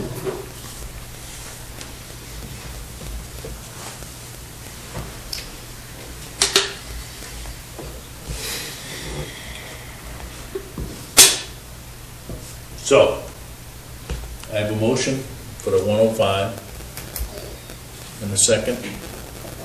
Correct. Any further discussion? All those in favor? Opposed? 3-1, okay? Tax assessor, line 142. She is up from 67,750 to 79,250. So The bulk of that is all increases to Shirley. So contract is for 120 days, plus 7,500 in clerical, which is 1 day a week, which we've now added, right? And also training and travel, I training can say, for Georgia. there's 1,500 in there for training, which Right. we had $250 last year. So you've got $1,250 in there for training that Yeah, gotta be done. So what's your pleasure for the assessor? Line Move 142. move it for 70 to 250. Do we have a second for that? What was it? 79, 250. 79, 250, yeah. Second. Okay, any questions, comments? So that's an 18% increase? Yeah, but it's, part of it is Georgia of a day a week, and the training, which is up $1,000. But, you know, she's a contractor, right? I mean, Shirley's a contractor. And I can tell you, if you have an assessor, full-time assessor, it's gonna be a heck of a lot more than that.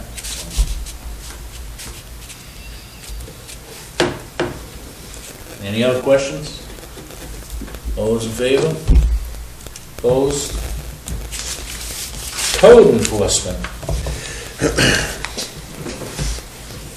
is 101,532, up significantly from the previous year.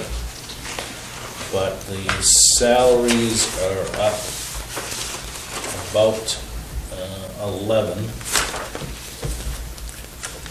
And that is, part of that is opera, right? It's funded by opera. 6,200 is. So the big hit to Mike's budget is where, The software is an increase in that one too. software is up,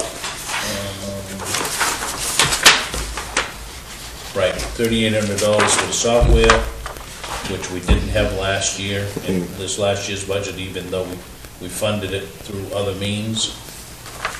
The retirement is up quite a little bit. Right. But that's covered by operator as That's, well. part of that's covered by opera. Yeah, But it's your contractual services that's taking you up the highest. Right. Contractual service. $4,300.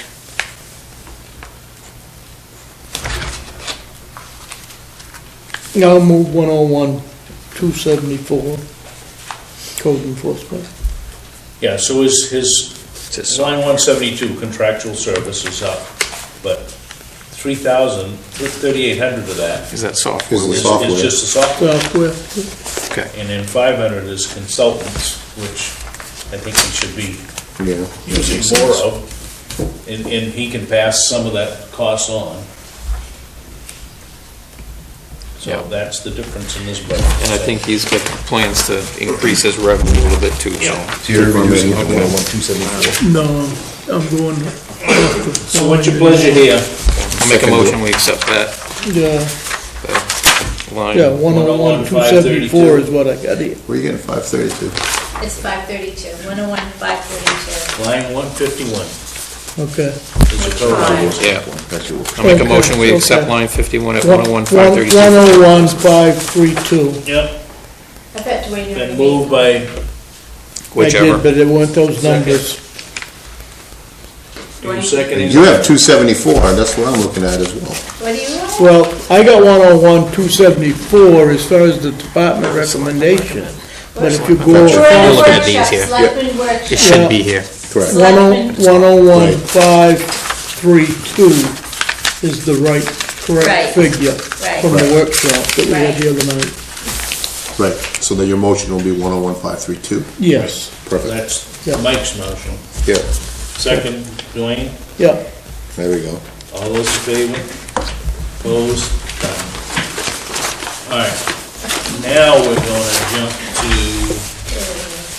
180 overlay. Can't do anything with that. 180, the overlay, we don't have to vote on. Yeah. We'll set that when we set the tax rate.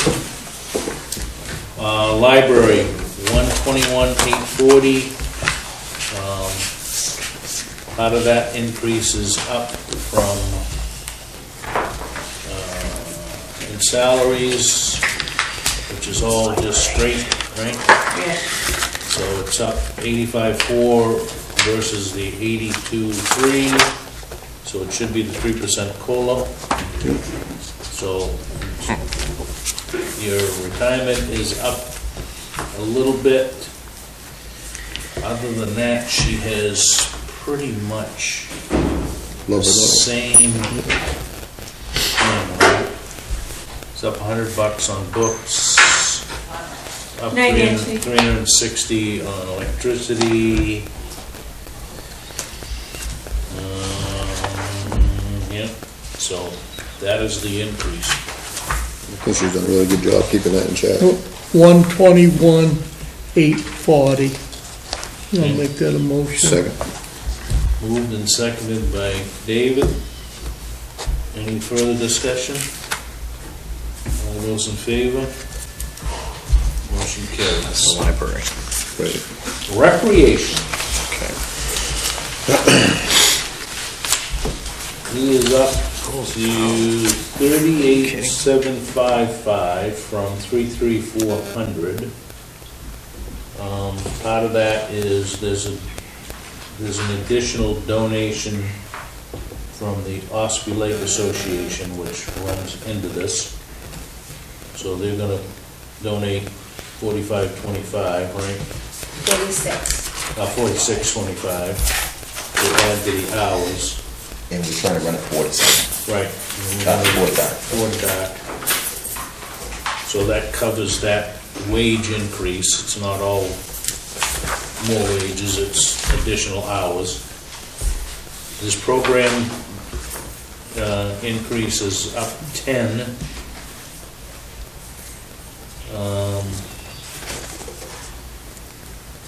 He's anticipating an increase in the revenue as well. Yeah, and of course, he is, in fact, we had him in during a workshop to talk about him increasing his fees, because he can't continue to just absorb his costs going up without bumping the fees a bit. So he was talking about a 10% increase to his fees, I think? Something like that.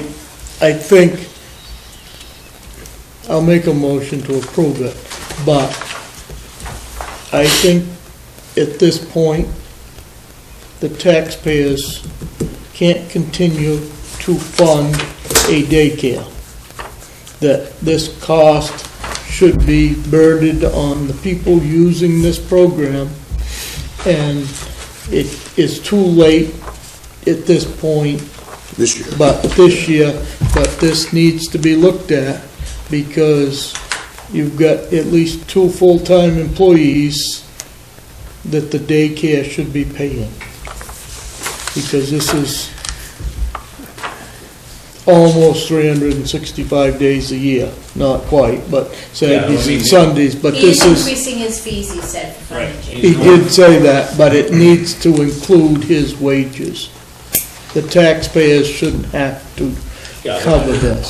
There's a daycare here? Well, And it's what do you want to call it?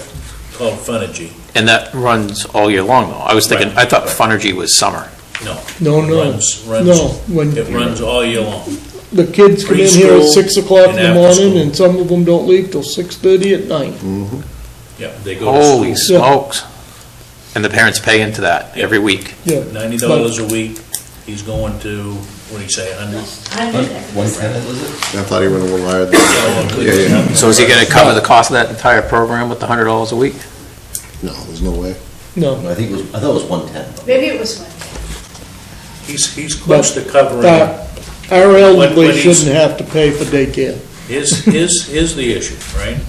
Years ago, we funded X amount of dollars out of taxation for the rec director salary, okay? This goes back when Mike E.D. was here, right? When I And we first always, came. and we always felt that the fees would balance out the balance. The program. Unfortunately, we got caught short, because we weren't even raising his salary out of taxation, right?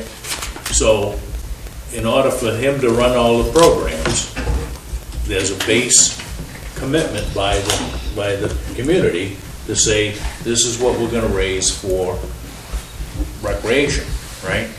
Some of that, and the issue here is not all of this is coming out of taxes, right? Right. So he's got, what's he got, 220?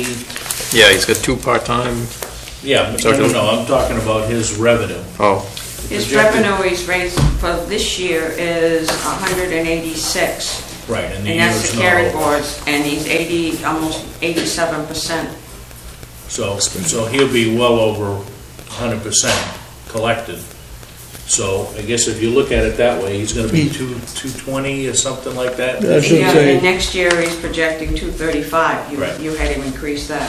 So you're looking at 384 versus taking the 235 out. Yeah. That's what it's costing the taxpayer, yeah. all right? The rest of the programs are put and take, right? So that comes out to about 150,000, so the taxpayers are pretty much paying the payroll, Right. Yes, yeah. and then all the And programs. if- All the programs. If he's then running some- what I call a daycare, the daycare should be taking care of itself and not put the burden on the taxpayer. You know, and I think it does. Seems like it is. And that's what he was gonna work on those numbers, that's what Right. he's made those changes for that. So I get a motion for the And I would- 384, 755. Do I have a second? You do. Say it. Second by Dave. Anything else? All those in favor? Opposed? Thank you. Let's move on to. I guess I would just encourage him to Right. call around like you guys did to figure out your numbers. Right. Okay, exactly right. what are people paying here? Yep. You know, and give them maybe a little discount because it's a public program, but it Yeah. doesn't have to be half the price. I will I guess. move the article, motion what do I want to call it? 248. 248. From Planning 240, board. Yeah. from 248 to 291, planning board and zoning board, I'll make a motion to approve both of them. All right, so What do we- planning board, do I have a second for that? Yes, it's- That also includes the planning department. So the planning board is the same as last year. Yep. The planning department is actually lower than last year. And the zoning board of appeals is lower Lower, than last year. considerable. So, Yeah. Second. okay, Just so that everybody, if anybody's watching, planning board is $3,850, and the ZBA is $1,300, and the planning department is 102, Excuse me. 101, 101, yes, 101, 231. right. And that's Angela plus our planner. That's it. The Lee J, the whole, all the contracted services and everything else. And, the administrative assistant, Legion. Lee J, we've got the part-time planner, and we do have, Now- still have a contract for an EDC coordinator, but we haven't used them, Now, EDC is, Economic Development Committee. Chuck I comes to I the, got one question. Did we raise money last year and gonna roll that over for a town planner? Or have we got money, just money enough for a part-time planner at this point? Coming we into did this, raise money last year. We have not been successful in securing a full-time planner. And that was not carried forward. It was not. No, wasn't added But- to the list. But Well, it it could could be. be. It can be. It could be this year. Right. so, we wanted 70 grand, remember? That was our posting. yeah, About, well, what we budgeted was 70 grand. So right now, we have, and that's on the unspent. salaries, we've correct. spent 4790. 40, yeah, about 47%. So the real question is that should we carry over the salary line for the quote-unquote town planner, I would make that part of my motion, okay? so that we've got that money there, And it set aside. just hoping that we can find a town planner. All right, so any salary lines for 6201105000 will What be was the number again? 62 what? 620110 5000. So that would be Confused, that would be carried over or added to Article 20 whatever. You get that, Laura? You gotta Writing add it down, yep, You're adding it to Article Article 20. 20. So that would preserve any money that has not been spent Yes. because we didn't hire a guy this year, right? Yes, sir. Okay, so you're gonna second his kind of Yeah, I do, amendment? yes. All those in favor? Oh, Sorry to confuse you, but, yeah, let's keep this a little simple. yeah. All right, so now we're jumping to public safety. Item 70, or line item 292. So we're up here significantly in wages, most of which is opera dollars, right? So we're now 1,595,701. And ARPA represented, what, 136,000 and change? Right. So opera covers half of the increase. And we had $30,000 in there for corrosion repairs on engine 1, the 2000 International. And we're also up on per diem charges. Between backfilling and coverage. Right. So you work to about 260, we're going to 314. Retirement, as part of that is opera.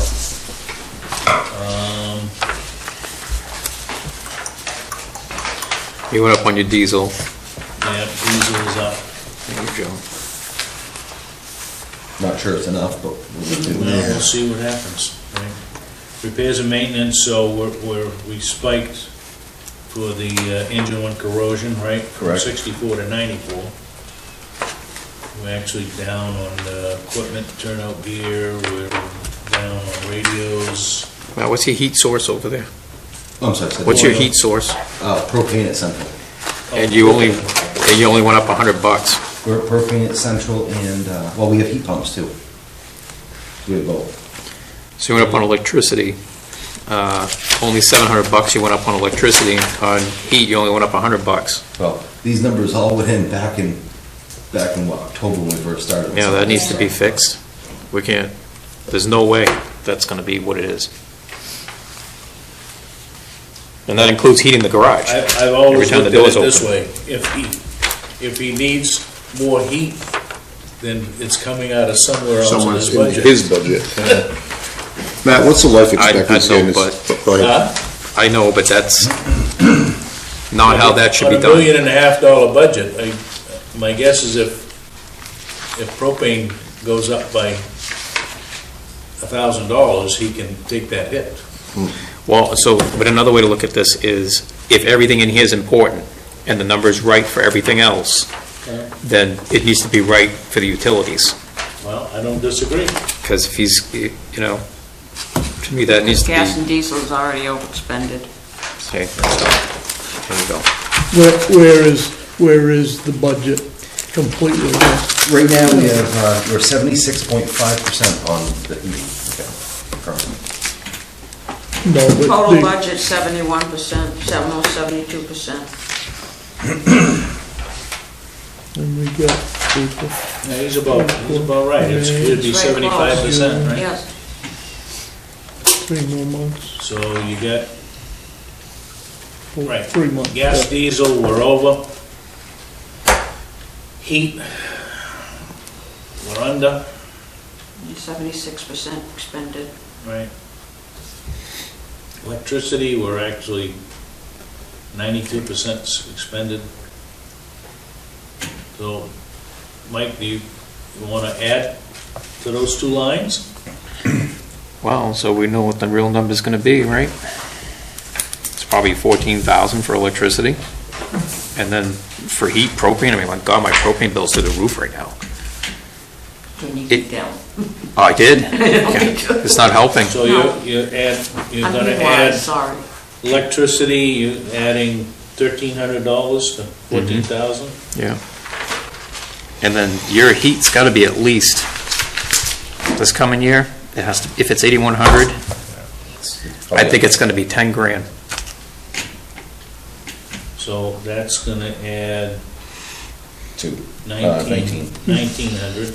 And again, these are numbers that we can't avoid, we have to pay it, right? But we might as well have the right number in there, and, Telephone is pretty much a wash, right?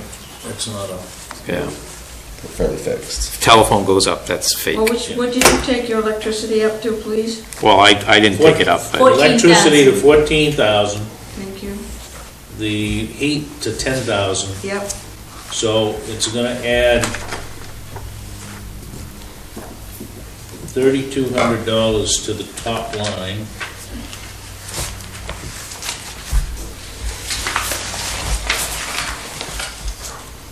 So that's gonna be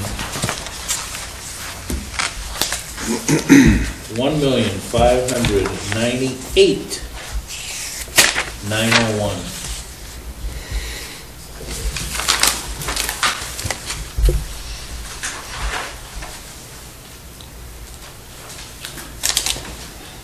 Everybody agree with that?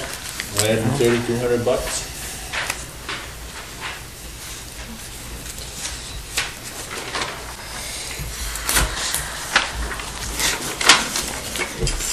can anything be decreased here?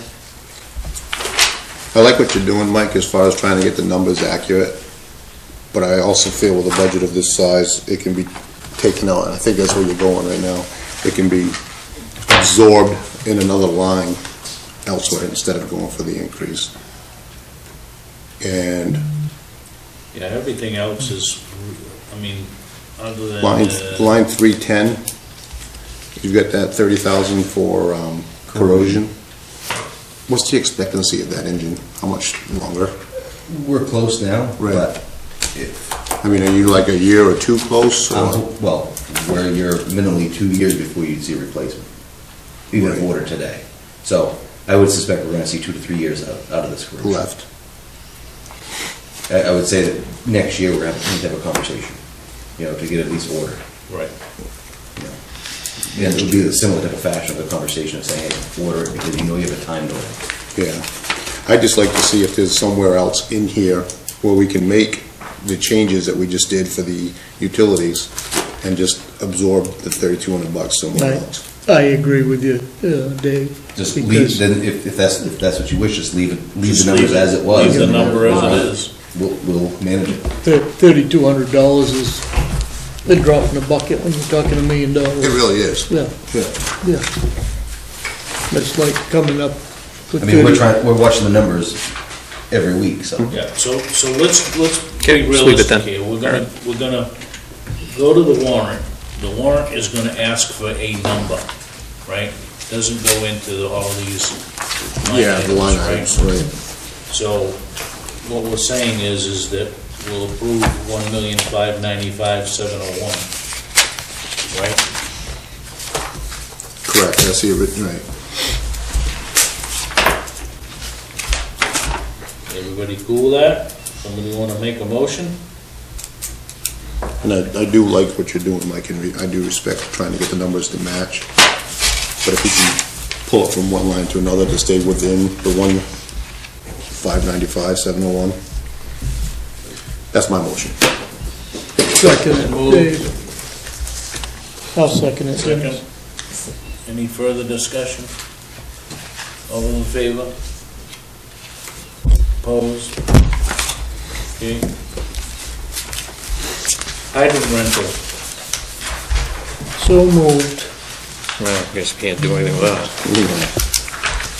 Another one that's handed to us. Did they have a second? Yeah, second. All those in favor? 61,000. Ross Conifier. So moved. So, second. All Well those in spent. favor? 993. 9993. 993. Health and sanitation. This is, transfer station. I noticed a massive decrease on this from what the department wants. Even from the budget committee. So we're up, What'd you say? I noticed a massive decrease from what the department wanted to the budget committee, and then another reduction from the board There of was, selectmen. so the first column, this one, there were errors that were duplicated in this line that was already in capital. So we adjusted those numbers, so it was the Quonset hut, or not Quonset hut, the compactor building, MWS building, I think it's called. so we double dipped in his initial request. And he double dipped on his dumping fees. He done a good job, but he was, Yeah, he had the fees too high for, The bulky weight, the bulky waste. his multiplication times his load. So this ultimately all is a labor increase, right? Because other than the tipping fee increase. But he's made some hard decisions and he's moved bulky waste from commercial paving, or Riverside to Ecomaine, so it's cheaper, his tonnage, so that makes sense. It's a lot of money, but I'll make a motion for $803,600.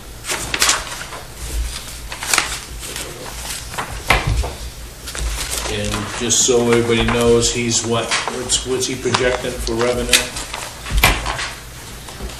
Somewhere around half of that.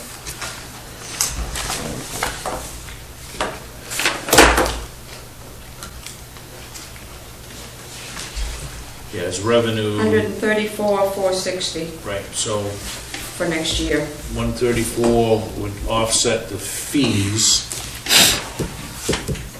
for, Realistically, he's talking about 600,000, 640,000, right.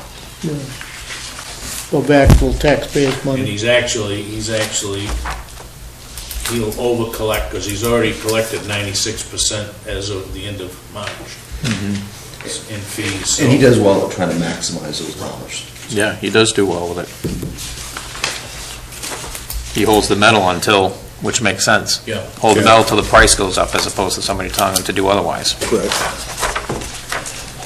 So, Dwayne, I'll second, 803,600. motion 803,600. Any other discussion? All those in favor? Opposed? Okay, we're going to where? Public Works?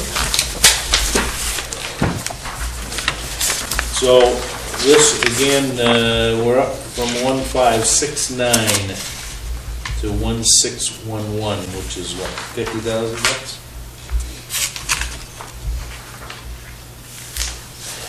In all in labor, right? No, 25 and change. Right. There were some equipment changes, maintenance, lines that we increased. The problem is you're not gonna, we're raising X amount of dollars for paving, right? And you're gonna do less as the price continues to go up on the tonnage, right? Because it's an oil-based product. You're gonna do less with it, so. You can get rid of it all. And Jason and I tried really hard in a very short window to try to get these numbers where we need to be. Yeah. Or not to be, but to get these to you guys after he left. No, right, That's appreciated for I sure. appreciate the effort. Repairs and maintenance have gone up $68,000.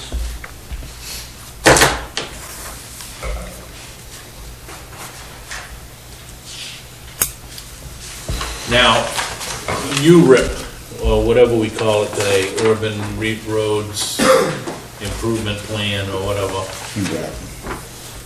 URAP. LRAP, sorry, yes. LRAP, yeah, local road. They keep changing the acronym. So that's projected, we've collected 84,000 this year, so I'm guessing that it will be up a little bit next year. I saw the numbers for that online for the, and it was not up a lot. Okay, yeah, but I thought I plugged the same number in that revenue report. right. So you're only about 60% spent, so you gotta hurry up and giddy up. Or we're gonna be carrying a bunch of stuff over. As he keeps telling me, the snow has just melted. Yeah, I understand.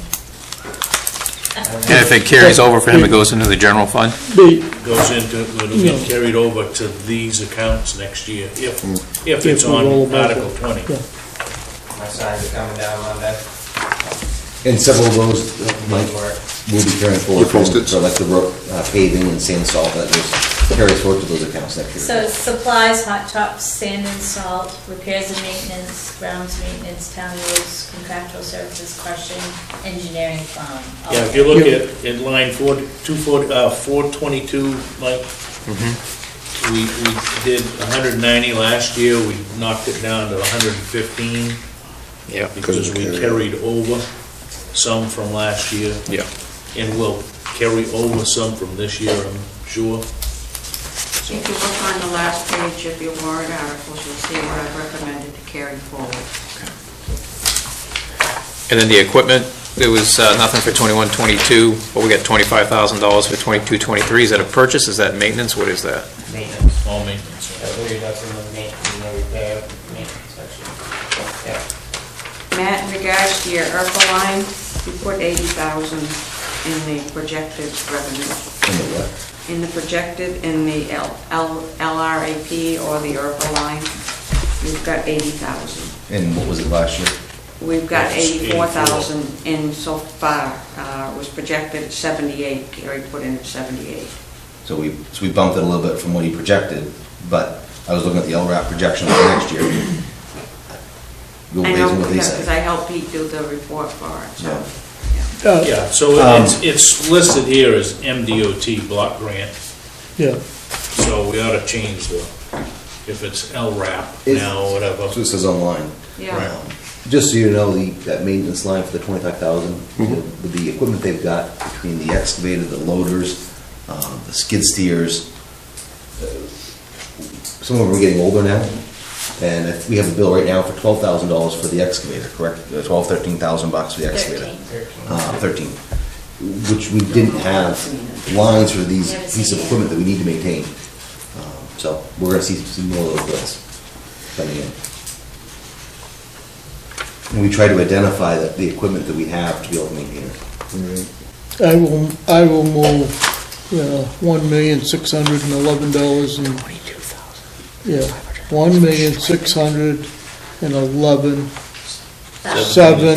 $1,611,726. Okay, Yeah. and do I have a second? Don't all speak at once. Hold. A second that.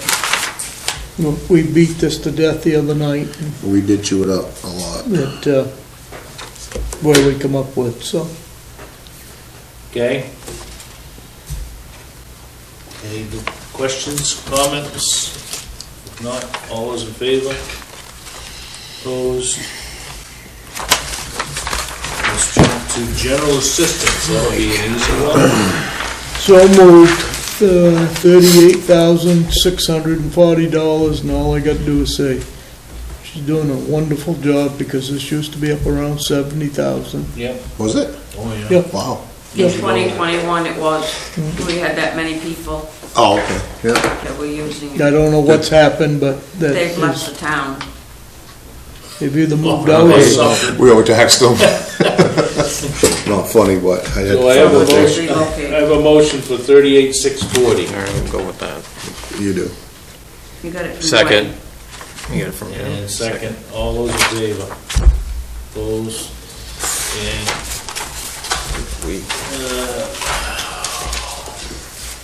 oh God, I went backwards. 92. Line 492.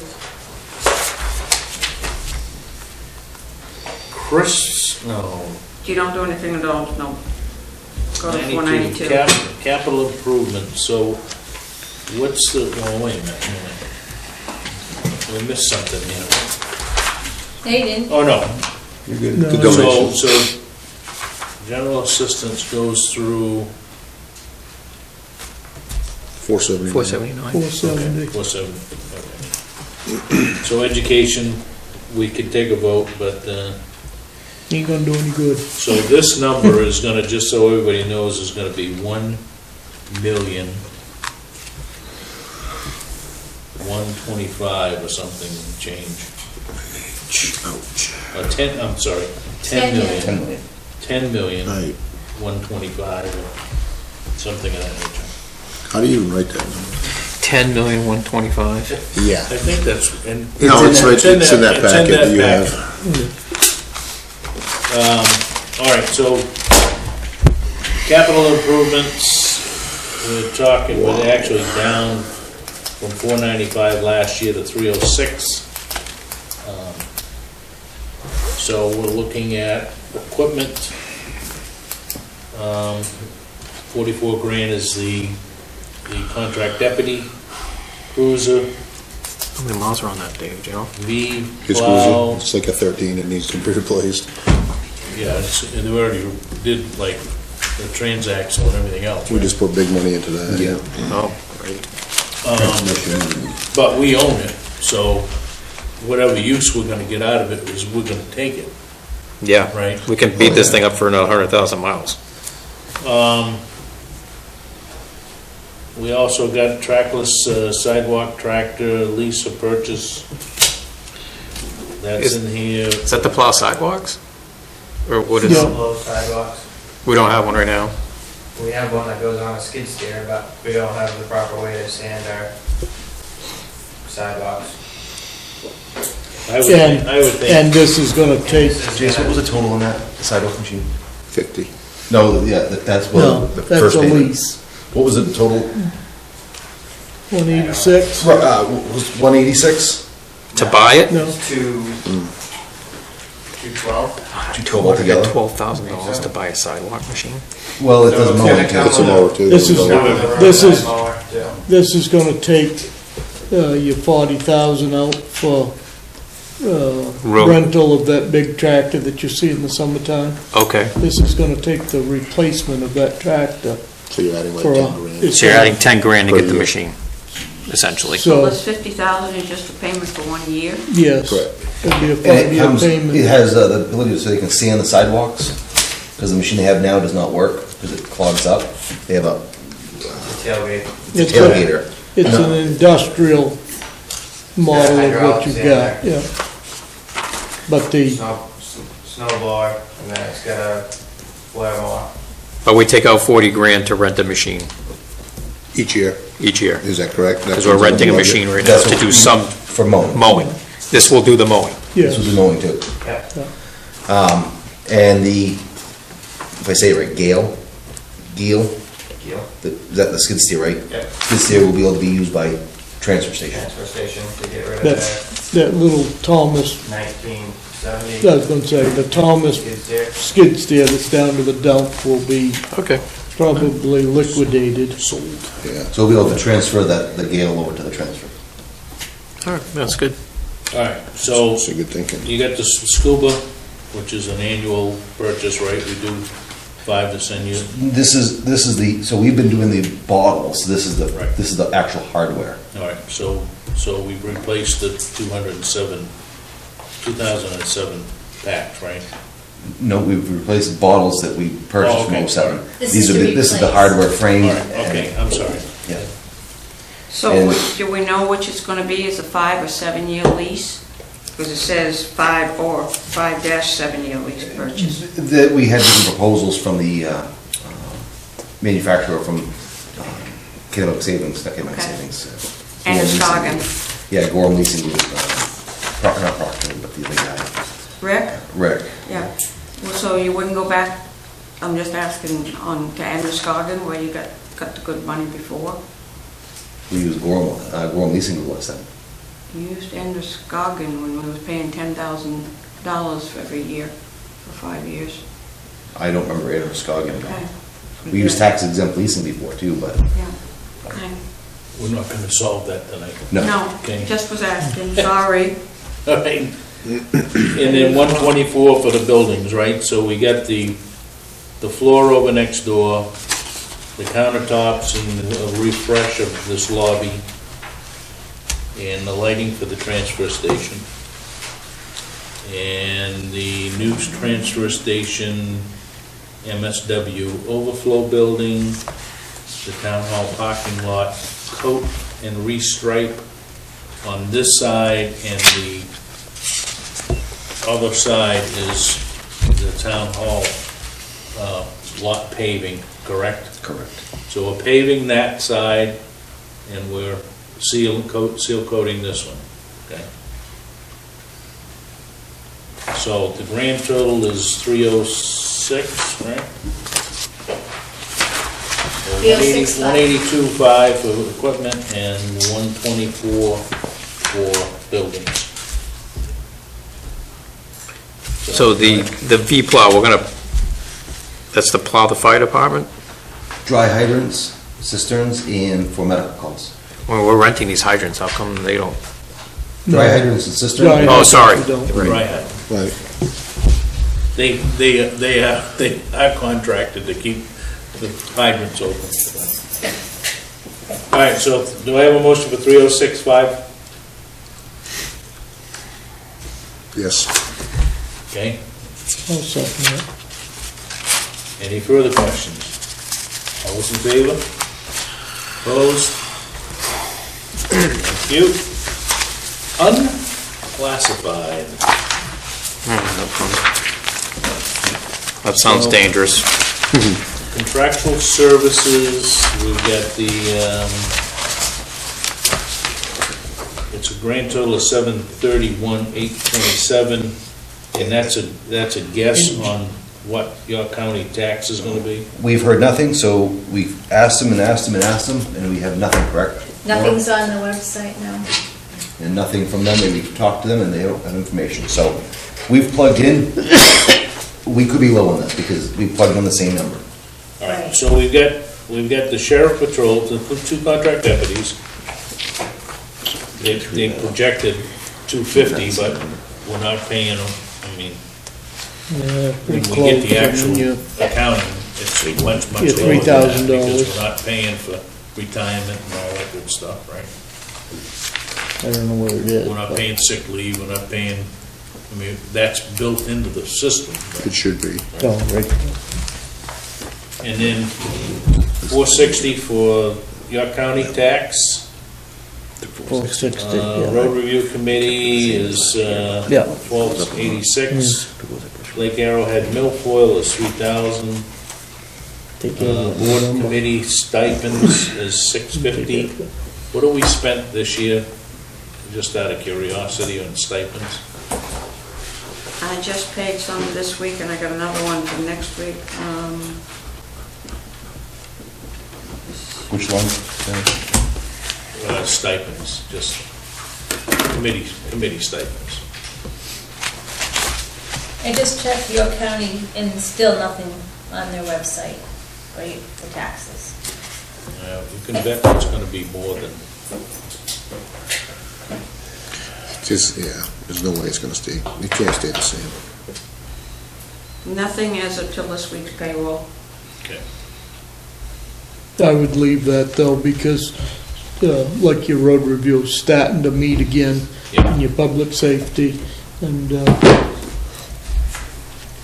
Well, was, the Budget Committee met last night, and you asked that they turn in their towns and all that stuff, so. 5% increase, for example, would bring us to about 23,000 for York County. On top of the 460, On top of yeah. 460. So it would bring us to 483. my comment over here to Matt just a few minutes ago. If, for some reason,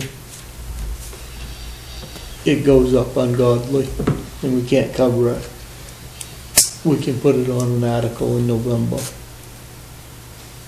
Because we've only spent If we had to. 453. Was the last resort. Yeah. Yeah. So what? Do they bill, how do they bill us? One bill. So We've it got was left over $7,000, $7,000. $7,000 lower than what we Gary put projected in, last yeah. year, so. So can we carry that line for next year just in case? I guess you could. If there's a balance in that one. Yeah, I'm not too concerned that we can't find $23,000. That's fine. That's fine. Mike, I got just one comment. And it kind of burns me. But community gardens, the taxpayers are paying for about 25 people to have a garden out here. And, The people pay for those plots. well, we're 25 still bucks. raising $2,000 to go to the community garden over here. Oh, And it's taxpayers' money. The way they For- did that, Gary put it in as a donation. If you wanted to do anything, I would move it down with your agency. But that pays for the loam and fencing, I understand that, but but that's what it was set up for, as a Yeah. donation to help the taxpayers that's using it. But, yeah, to help 25 people in town have a garden. And and they anybody donate else- access to the. Anybody Okay. else is paying tax. yeah, and On they grow food for the food Pantry. pantry. I understand that, but still, the rest of us grow our own on our own land. So do you want to knock it off? No, or what do I'm you- just okay, commenting all at right. this point. Moving on. So, under the unclassified, we got 731,827 covers contract deputies, county tax, all of the committee members, all of the committees, cemeteries, Taylor House, Memorial Day flags, regional TV access. We've got the cost of what we pay the regional, for them to spool all of our stuff up, right, David? That's the Saco River Cable, or whatever they call themselves today, right? Your community media, Right. shared between multiple. So, we got Red Cross, Caring Unlimited, Kids Free to Grow, I don't know what that is. It's for reading books, so that the Oh, kids okay. can't afford it. Maine Public TV, Saco River Corridor Commission. So the Maine Agency on Aging. I'd just soon see that $400 come out of Saco River Corridor. No, Well, we're part of the corridor, I understand that. okay? York County Community Action, York County Shelters. What does your county community action do in town? They actually do a lot for us. They They do? do. Okay. I don't know, that's why I'm asking. Well, what you don't see is what Nancy does with them. Right. Oh, gotcha. So she works with them. And they've come in and helped get the drafts under the doors and windows and Right. kind Okay. of winterize a lot of these elderly. Senior citizen Yes. homes, okay, Yeah. They also great. do first-time home buyer classes. Okay. And help with down payments. Oh, wow. It is That's an nice. active group. I see the Okay. vans, you know, So- transportation and stuff. And I'm waiting on a motion to kick off the 731,827. Well, I won't make a motion on it, and I'm going to vote no, just because I don't think we negotiate the sheriff's office that well. We have enough control over when they work. And I asked for updated stats from the sheriff's office, because I think the numbers that we got were for the entire force here in town. 732 traffic stops, that would be the entire agency. I agree. I wanted to see what our deputies were doing. I support law enforcement, And he, but I need to know what they're doing. I thought, Did I forward you a separate email too? I don't know if I actually got one from them. No, I don't think you got a response back with the breakdown. Well, I guess the real question is that I don't see us not funding it, okay, my personal opinion. And I do think that we need to have multiple meetings if Yep. we're not getting what we want. Yep. And also, if we're not able to direct their involvement. Yeah. But don't take for granted that a selectman's gonna vote yes, just because it exists on paper here. Right. Well, I believe. And we gotta buy a car too. I believe that contract comes up for renewal, correct? It's a year-to-year contract. Right. So, But he should give us something. I think. Well ahead of time. I think we can, I've got it in my notes to do another follow-up.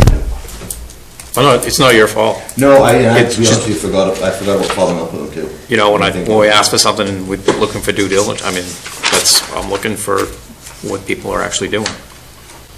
And I appreciate the service of Deputy Fay and Deputy Johnson. I don't agree with all these little Yeah, to-dos. I know. This is just a big one here, I'm right? gonna make a motion for $531,827, just because we gotta move on.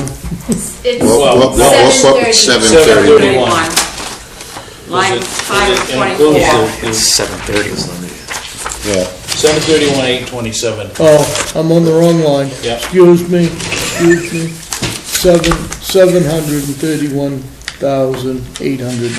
$721,827. Okay, And that's what come out of the workshop, so. do I have a second? I'll second. Okay. Comment Any is, further discussion? I could work a little harder for the taxpayers, but this is what we got this year.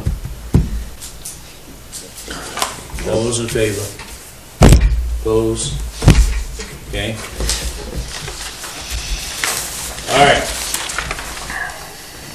Old home days, are we raising money or are we not raising money?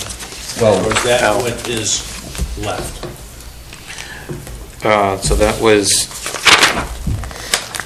That was carried over, so this 27,835 was the 2 years that they didn't have the old home days because of COVID. So we're not raising any money this year? No, right now we have $20,000. because we won't have any vendor fees. There'll be no, we're not having it, so we don't get vendor fees. Are you talking raising revenues, are you talking raising money I'm from talking about taxation? Right now, this is, They're asking for 20, yes, 27,835. they're asking for that. and we don't have a committee. Well, we- don't have- What is left in that account? 20,623.68. But they want to do some things, right?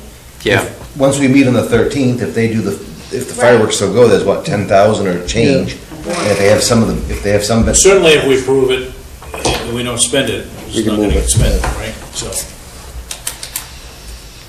Well, if they're gonna roll it over, the majority of that is unspent from the COVID years. All right. if we're So- gonna roll it over, I don't think we need to add more than 7,000, because they got 20. I think we should just leave it at their 20 that they have in their account right now, Well, until we see no, it. That means you wouldn't have any for the. You won't have any for the next year, because you're gonna spend Oh, because it 12,000 on happens before. fireworks, so Right. you're only gonna have 8, but Yep. 8 and 7, And they already, if I can intercede here, they had that conversation that this would help to, if we did have it for the next year, if you leave this money in there. But- To start being able to make the deals. $27,000 is a Got lot it. of money for an old home days. But, Okay. so, And they were also looking at corporate sponsorships and setting up an account here at the town hall to have that money go in, but only be used for old home days and nothing else. So that might help next year too. So what's your pleasure? $8,000, Dennis. Does anybody want to second that? They're gonna roll over 20. And, Yeah. Maybe, So that would give them- fireworks, you don't know for your next meeting. Yeah, but it's still gonna go into this year. But I meant, if you're saying you're gonna roll over 20 and you have your fireworks, you're gonna We'll spend it in this current Right. fiscal year. You're gonna Yeah. spend it out of But this year's budget. that still gives them, $10,000 or eight, something like that. no, it's gonna give them about 15 to 17,000. How do you figure that? Well, You from take, 20,000, you take take out, 12,000 for fireworks, but you got 20 there now, so. so you're saying, Yeah, okay. eight and eight is 16,000 they're gonna have to start the year. And their old home days ain't gonna be till 2023. Right. But the bills are in 20, whatever. They'll have $16,000. Yeah, that's 15 is the change, $16,000 to start the year. So, do I have A You motion moved for $8,000. $8,000. do I have a second? I'll second that. Okay, so we're gonna raise 8,000 to add to the rollover of 20,628, right? All those in favor? Opposed? All right. That settles that. Let's talk about the warrant. Well, now I'm gonna change it. Yeah, so you're gonna have to update this, but, Do you want me to run and go do it now so you can sign it tonight? no. Okay. If we don't sign it tonight, I'm not gonna, it's gotta be signed by the 14th. 15. Right, so, But I can approve that whole budget tonight with one, we just approved it, but right. if you want one motion to approve that, so that, Well, let's talk the warrant. The only thing that we added to this warrant after the workshop was Article 3. Two things. I'm sorry, two things. Article 3, which was to allow the ordering of a new ambulance, even though we're not gonna pay for it this year. And the discussions we had with the Budget Committee last night, who approved this article, was that we've got a fairly significant amount of money in two accounts. There's about $600,000 in the rescue billing account, and there's another $90-some-odd thousand in the rescue equipment account. So by the time we get this, or have to fund this ambulance, we could take $150,000 out of those two accounts and only fund this The difference, for about 50, right, or about 60. 160, yeah. Right? You have 600,000 in that account? Right. I mean, you could pay for it, but Yeah, then why wouldn't you you're just at pay risk for of- Okay, Well, so last night we had the conversation about that, sorry, let's don't Yep. jump on. One thing we thought about is, obviously we talked about the engine, for example, as well. If we go and deplete that whole thing, then we're wiping that whole account out. Right. If we kind of stagger it in, then we have some seed money for the replacement engine as well.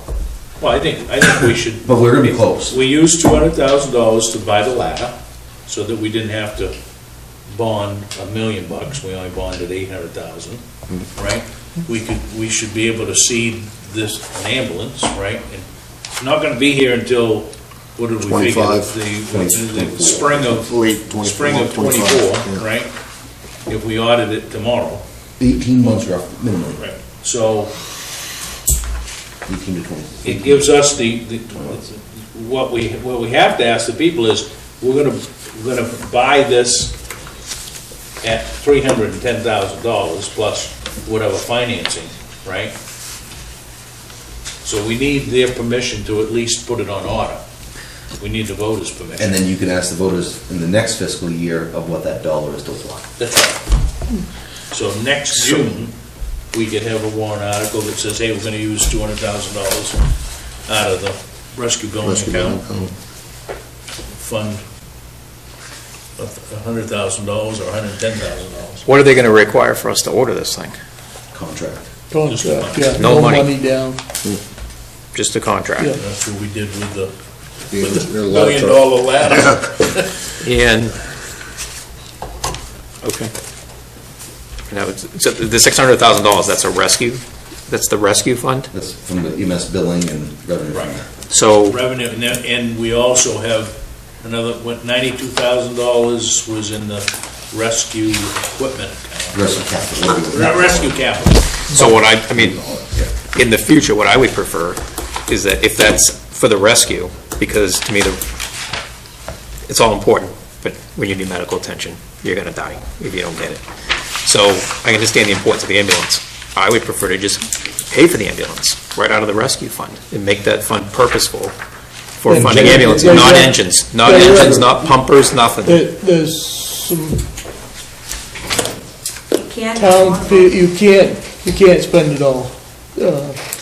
Was that the vote of the people, or was that, What can it draw down to? No, but I meant one line has specifically been set up for, and we were gonna go back and look, because I've been at home looking, and I haven't went back as far as 97, and I haven't found it yet where they stated that. I have the article where we carry the money across if we have more than the $20,000, but to see where this 92,000 and change Built up. built from, I can't yet, I haven't had time. I gotta So, go back and, and, and just so you know, we take, this year, it's $180,000 out of the rescue billing account to pay for the operation operation, it of comes the out, yeah. rescue billing, or of the rescue unit. And that happens every year. That happens every year. So, right now, we've got Well, it may fluctuate a little bit too. 790,000 in there, so, but we're taking 190 out of it, right? Yes, It'll get journal out of it. So you're at 600.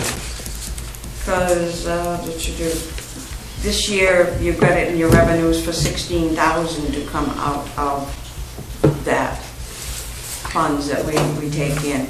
That, what we state is in the checking, in the account total for this, the big high figure, you have to take out 16,700, 92,300, and 17,300 that is in designated fund balances. But those can be moved by voter, if you add an article to it, to move, to spend. Because So- the titles of them, if I might. So you're right, it gives us a year to Yeah. figure out how we're gonna how we're fund. gonna do it? This is just asking for the townspeople. So, so I want this to succeed at the vote. Okay. This, to me, reads as though we're buying this right now. And when they see $310,000, they're going to, maybe everybody will vote yes, even though it says 310. But why would we take a chance of putting $310,000 there? Why don't we just say we want to order an ambulance? Because we have to talk about the dollar. We Yeah, I do, was gonna yes, say. legally we have to. We have to. Okay. ask the voter. But this doesn't, but the Yes, article, the- so that's good, but the article itself doesn't say, let me just finish. The article itself doesn't say, this is the cost, we are only ordering it this year. Because, Under- see, if, let's say the town, give me one moment. Okay, sorry. Let's say the town has a financial problem, okay? And you commit them to this 310 in 2 years from now, and we have a financial problem. Can you tell them to keep this thing? No, right? So they need to know the obligation, but they should know that we're just ordering it right now. If we didn't have that dollar, I don't disagree with you. So this was drawn up by Alyssa at Jensen Bard, because we'd have to have this for either one, the bond, or borrowing, or lease. Technically, lease is a little bit different, but it's incorporated in here because that's the verbiage, but we had to have that money allocation. Because otherwise, even if you authorize the purchase of, you'd have to have a separate vote to raise funds later on. Mike, this is just like they did for the ladder. It's the same article, almost verbatim in language So, other than the so dollar. let me ask you this, if we put in the explanatory note that no It says funds, it. no funds, It says it in the explanatory note, last paragraph. Therefore, we are asking the voters to authorize the ordering of this ambulance now with payment not to start until fiscal year 2023-24. But does that show up on the article? The explanatory note, Just or is it like just this. the yeah, article? that's the way this. that's the way the warrant, Yeah. the article will be written. Look at the draft.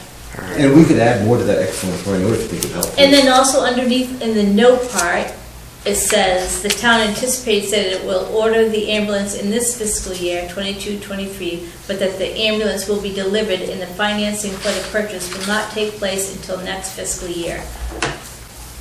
And then the Board of Selectmen, blah, blah, blah. Okay? The other thing that we changed was on Article 22. 22.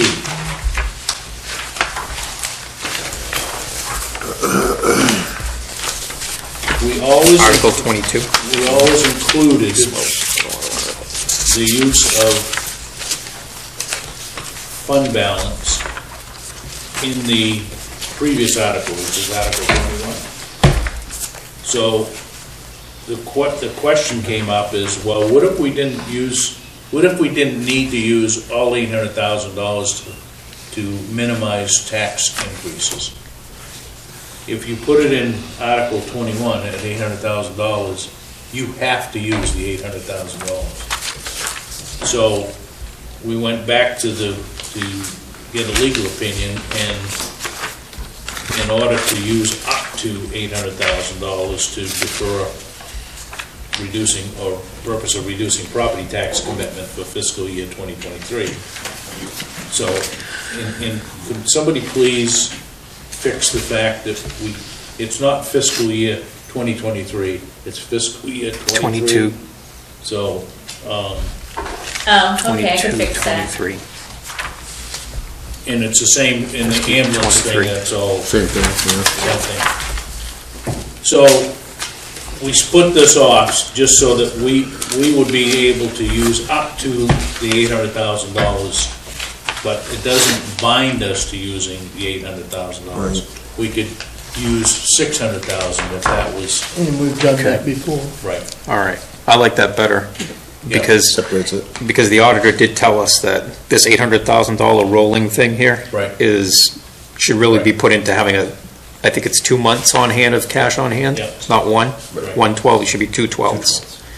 Ultimately. And that's what we need to consider. And we did run that by Ron, twice now. Twice, we have it in writing. And he was good with the 800 if needed. Real quick, Laura, Okay. did you get a final opinion today of the 2 snapshots of these 2 articles from Melissa? I hadn't, but by the time I came in here, I don't know right now. You resent me again after last night's meeting. I can look and see. All right, so those were the 2 changes to the warrant article from what was mailed out. And we need to add in the carry forward for the Town 62, 5,000. That's, yeah, and I'd like to add That was a minor, 62.5, Is that? 62,005. No, Or the 62 from even. account 6201, Okay. 62,500. Right, Yeah, yeah, The account. yeah. on Article 13, for mine to be able to be, because I have to make the budget by this, please break out Old Home Days, Where? Article 13? page 6. Because all this says is agencies and committees. That's how it said last year. I'm asking, because it's not as clear, you reduced it, and I would like it to, I'm asking if it could please be done, because you're looking at 2 different Well, I lines. wrote in the article, please note, Old Home Days was 0 for fiscal year 21-22. But this is for the budget for 22-23. Yeah, I'm Right. asking it to be put But in. other than creating another article. No, just a line, that's all I'm asking. Just to break out Oh, Old so Home you Days. mean under miscellaneous committees and miscellaneous Yes, agencies, add Old Home Day? Days. Please. You mean to break it out of there? Yeah, Yes, please. So that's a So that's- pull-out. I That's easy don't, enough. I don't think What? you even need that, because we as selectmen come up with the committees that are gonna be paid. Right. So I don't think that. But that's not in a committee line, that is in its own budget line. Right, well, we have it identified in the budget document you just voted on, correct? You got it there, but I'm just asking it to be voted, because otherwise you don't see any money going to Old Home Days for 23-24. They would not classify that if they're looking at this. I'm just trying to help for the people to see where the money is and just add it to the spreadsheet underneath, right? So FY 21-22 appropriation would be 0. It is, right? Town administrative recommendation, the budget committee recommendations, and the selectman recommendation is gonna be 8,000, But right? this is what I have to post the budget by, not, Yeah, but you do that, they're all combined. So, Yeah. other than, I'm just asking for make other it than- easier. other If than I get waiving run them. by a freight train, nobody's gonna know what it is. I'm just Stay off the asking, so- tracks, Drew. Stay off the tracks. Yeah. No, I Just like I understand fell what down you're the saying. stairs on the concrete today, So- so. So just break it out below, take it out of the agencies, and just show it the line item, that's all. That's all I'm asking, one line. I'm not asking for the whole document to be rewritten. I can No, I'm say just you saying, did. but that's all I'm asking, just to make All right. it easier, more transparent. Now, with that explanation, Thank you. Dwayne, if you want to make your motion to approve the warrant with pending So moved with With the the changes that we've just discussed made. tonight. changes, the budget changes, Right, right? Yeah, and the carry forwards, we changed a few of those. Right. Yeah. Do these, can it say, I've always asked this question myself as a voter here in town, can it say Board of Selectmen recommendation ought to pass? Is that swaying a vote? Where? When it says Board of Selectmen recommendation ought to pass? Yeah.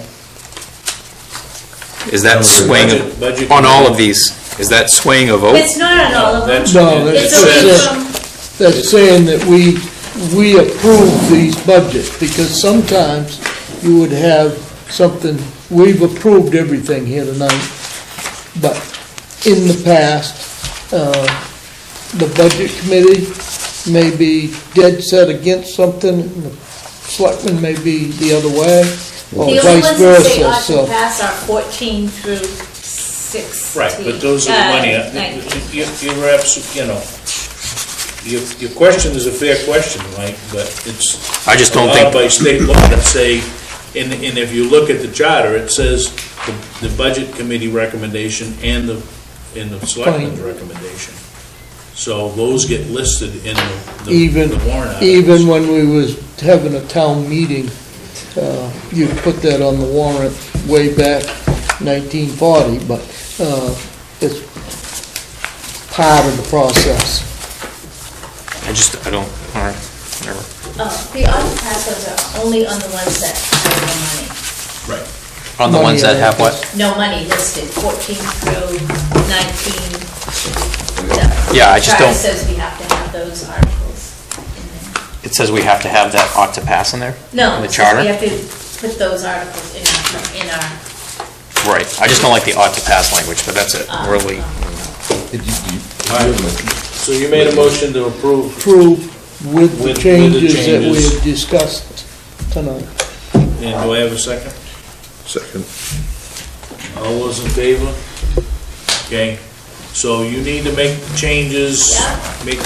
scrub it with Matt. yep, I'll come in and scrub it, and then we'll have everybody sign it by You got a better one. next week. You're getting stretched out. It's metal fatigue. So everybody will have to come in and sign the warrant sometime in the middle of next week, okay? All right, Just send me an email, Laura. yes, I will. Send, well, you can't get me by phone at this point, so, Oh, I can't? no. He's upgrading to a smart place. I was gonna say, I gotta go get a new phone tomorrow or the next day. all right, so Okay, old business C, set public hearing for the 2023 budget. the first one in May, Yeah, I would think that we would run one on the 3rd and run one on, and we'll make a decision on the 7th, on the 3rd. We gotta run another one on the 17th if there's any questions. right? okay, So 5-3 for that one, and the Okay. public hearing date for the York County Blues Festival. we can do it the same day if you want. Yeah, Third or We'll 17th? do third. the 3rd. Do the Blues Festival first, Yes, Yes, okay? yep. All right, special vote to approve the minutes of the March 15th meeting. so moved. Do I have a Second. All those in favor? I wasn't Yeah. here, so I Yeah. abstained. So 3, Yeah, 1. you, Did I show you that? you give it to me the other night. Want that? No, All right, so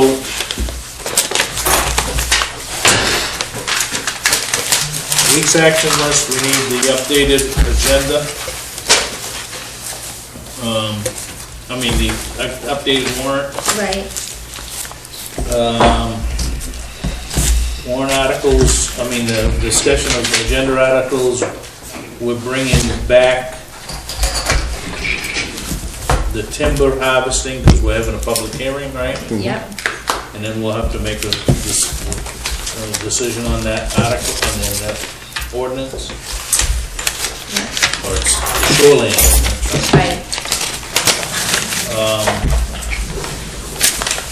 What else are we talking about bringing back? My memory is... Timber harvesting, he's gonna bring his recommendations for the. Yes, Permit fees. Fees, so permit fees, yeah, or fee schedule, I think right, that's yeah. called. I got one, and I meant to bring it up earlier. Somebody contacted me on running I'm gonna put it bluntly, castration clinic Oh, for for dogs and cats. up there. Well, they're looking for a building here in town to run a free clinic. And if anybody can come up with a building, this outfit may come in twice a year and do this type of work for the homeowner or the cat owner or the dog owner, so, Spade and neutered session? yes. And who's looking for this? I'll control that part. I haven't got the name. I got the contact, but I haven't, but we're looking for a building to Okay. do this in. We need a building for voting, too. Anything else? Yeah. Yeah. If not, I'd entertain a motion to adjourn. You can do them on the same day. Second. So move. All Maybe those in we do them on favor? the same day in the same building. Thank you and good night.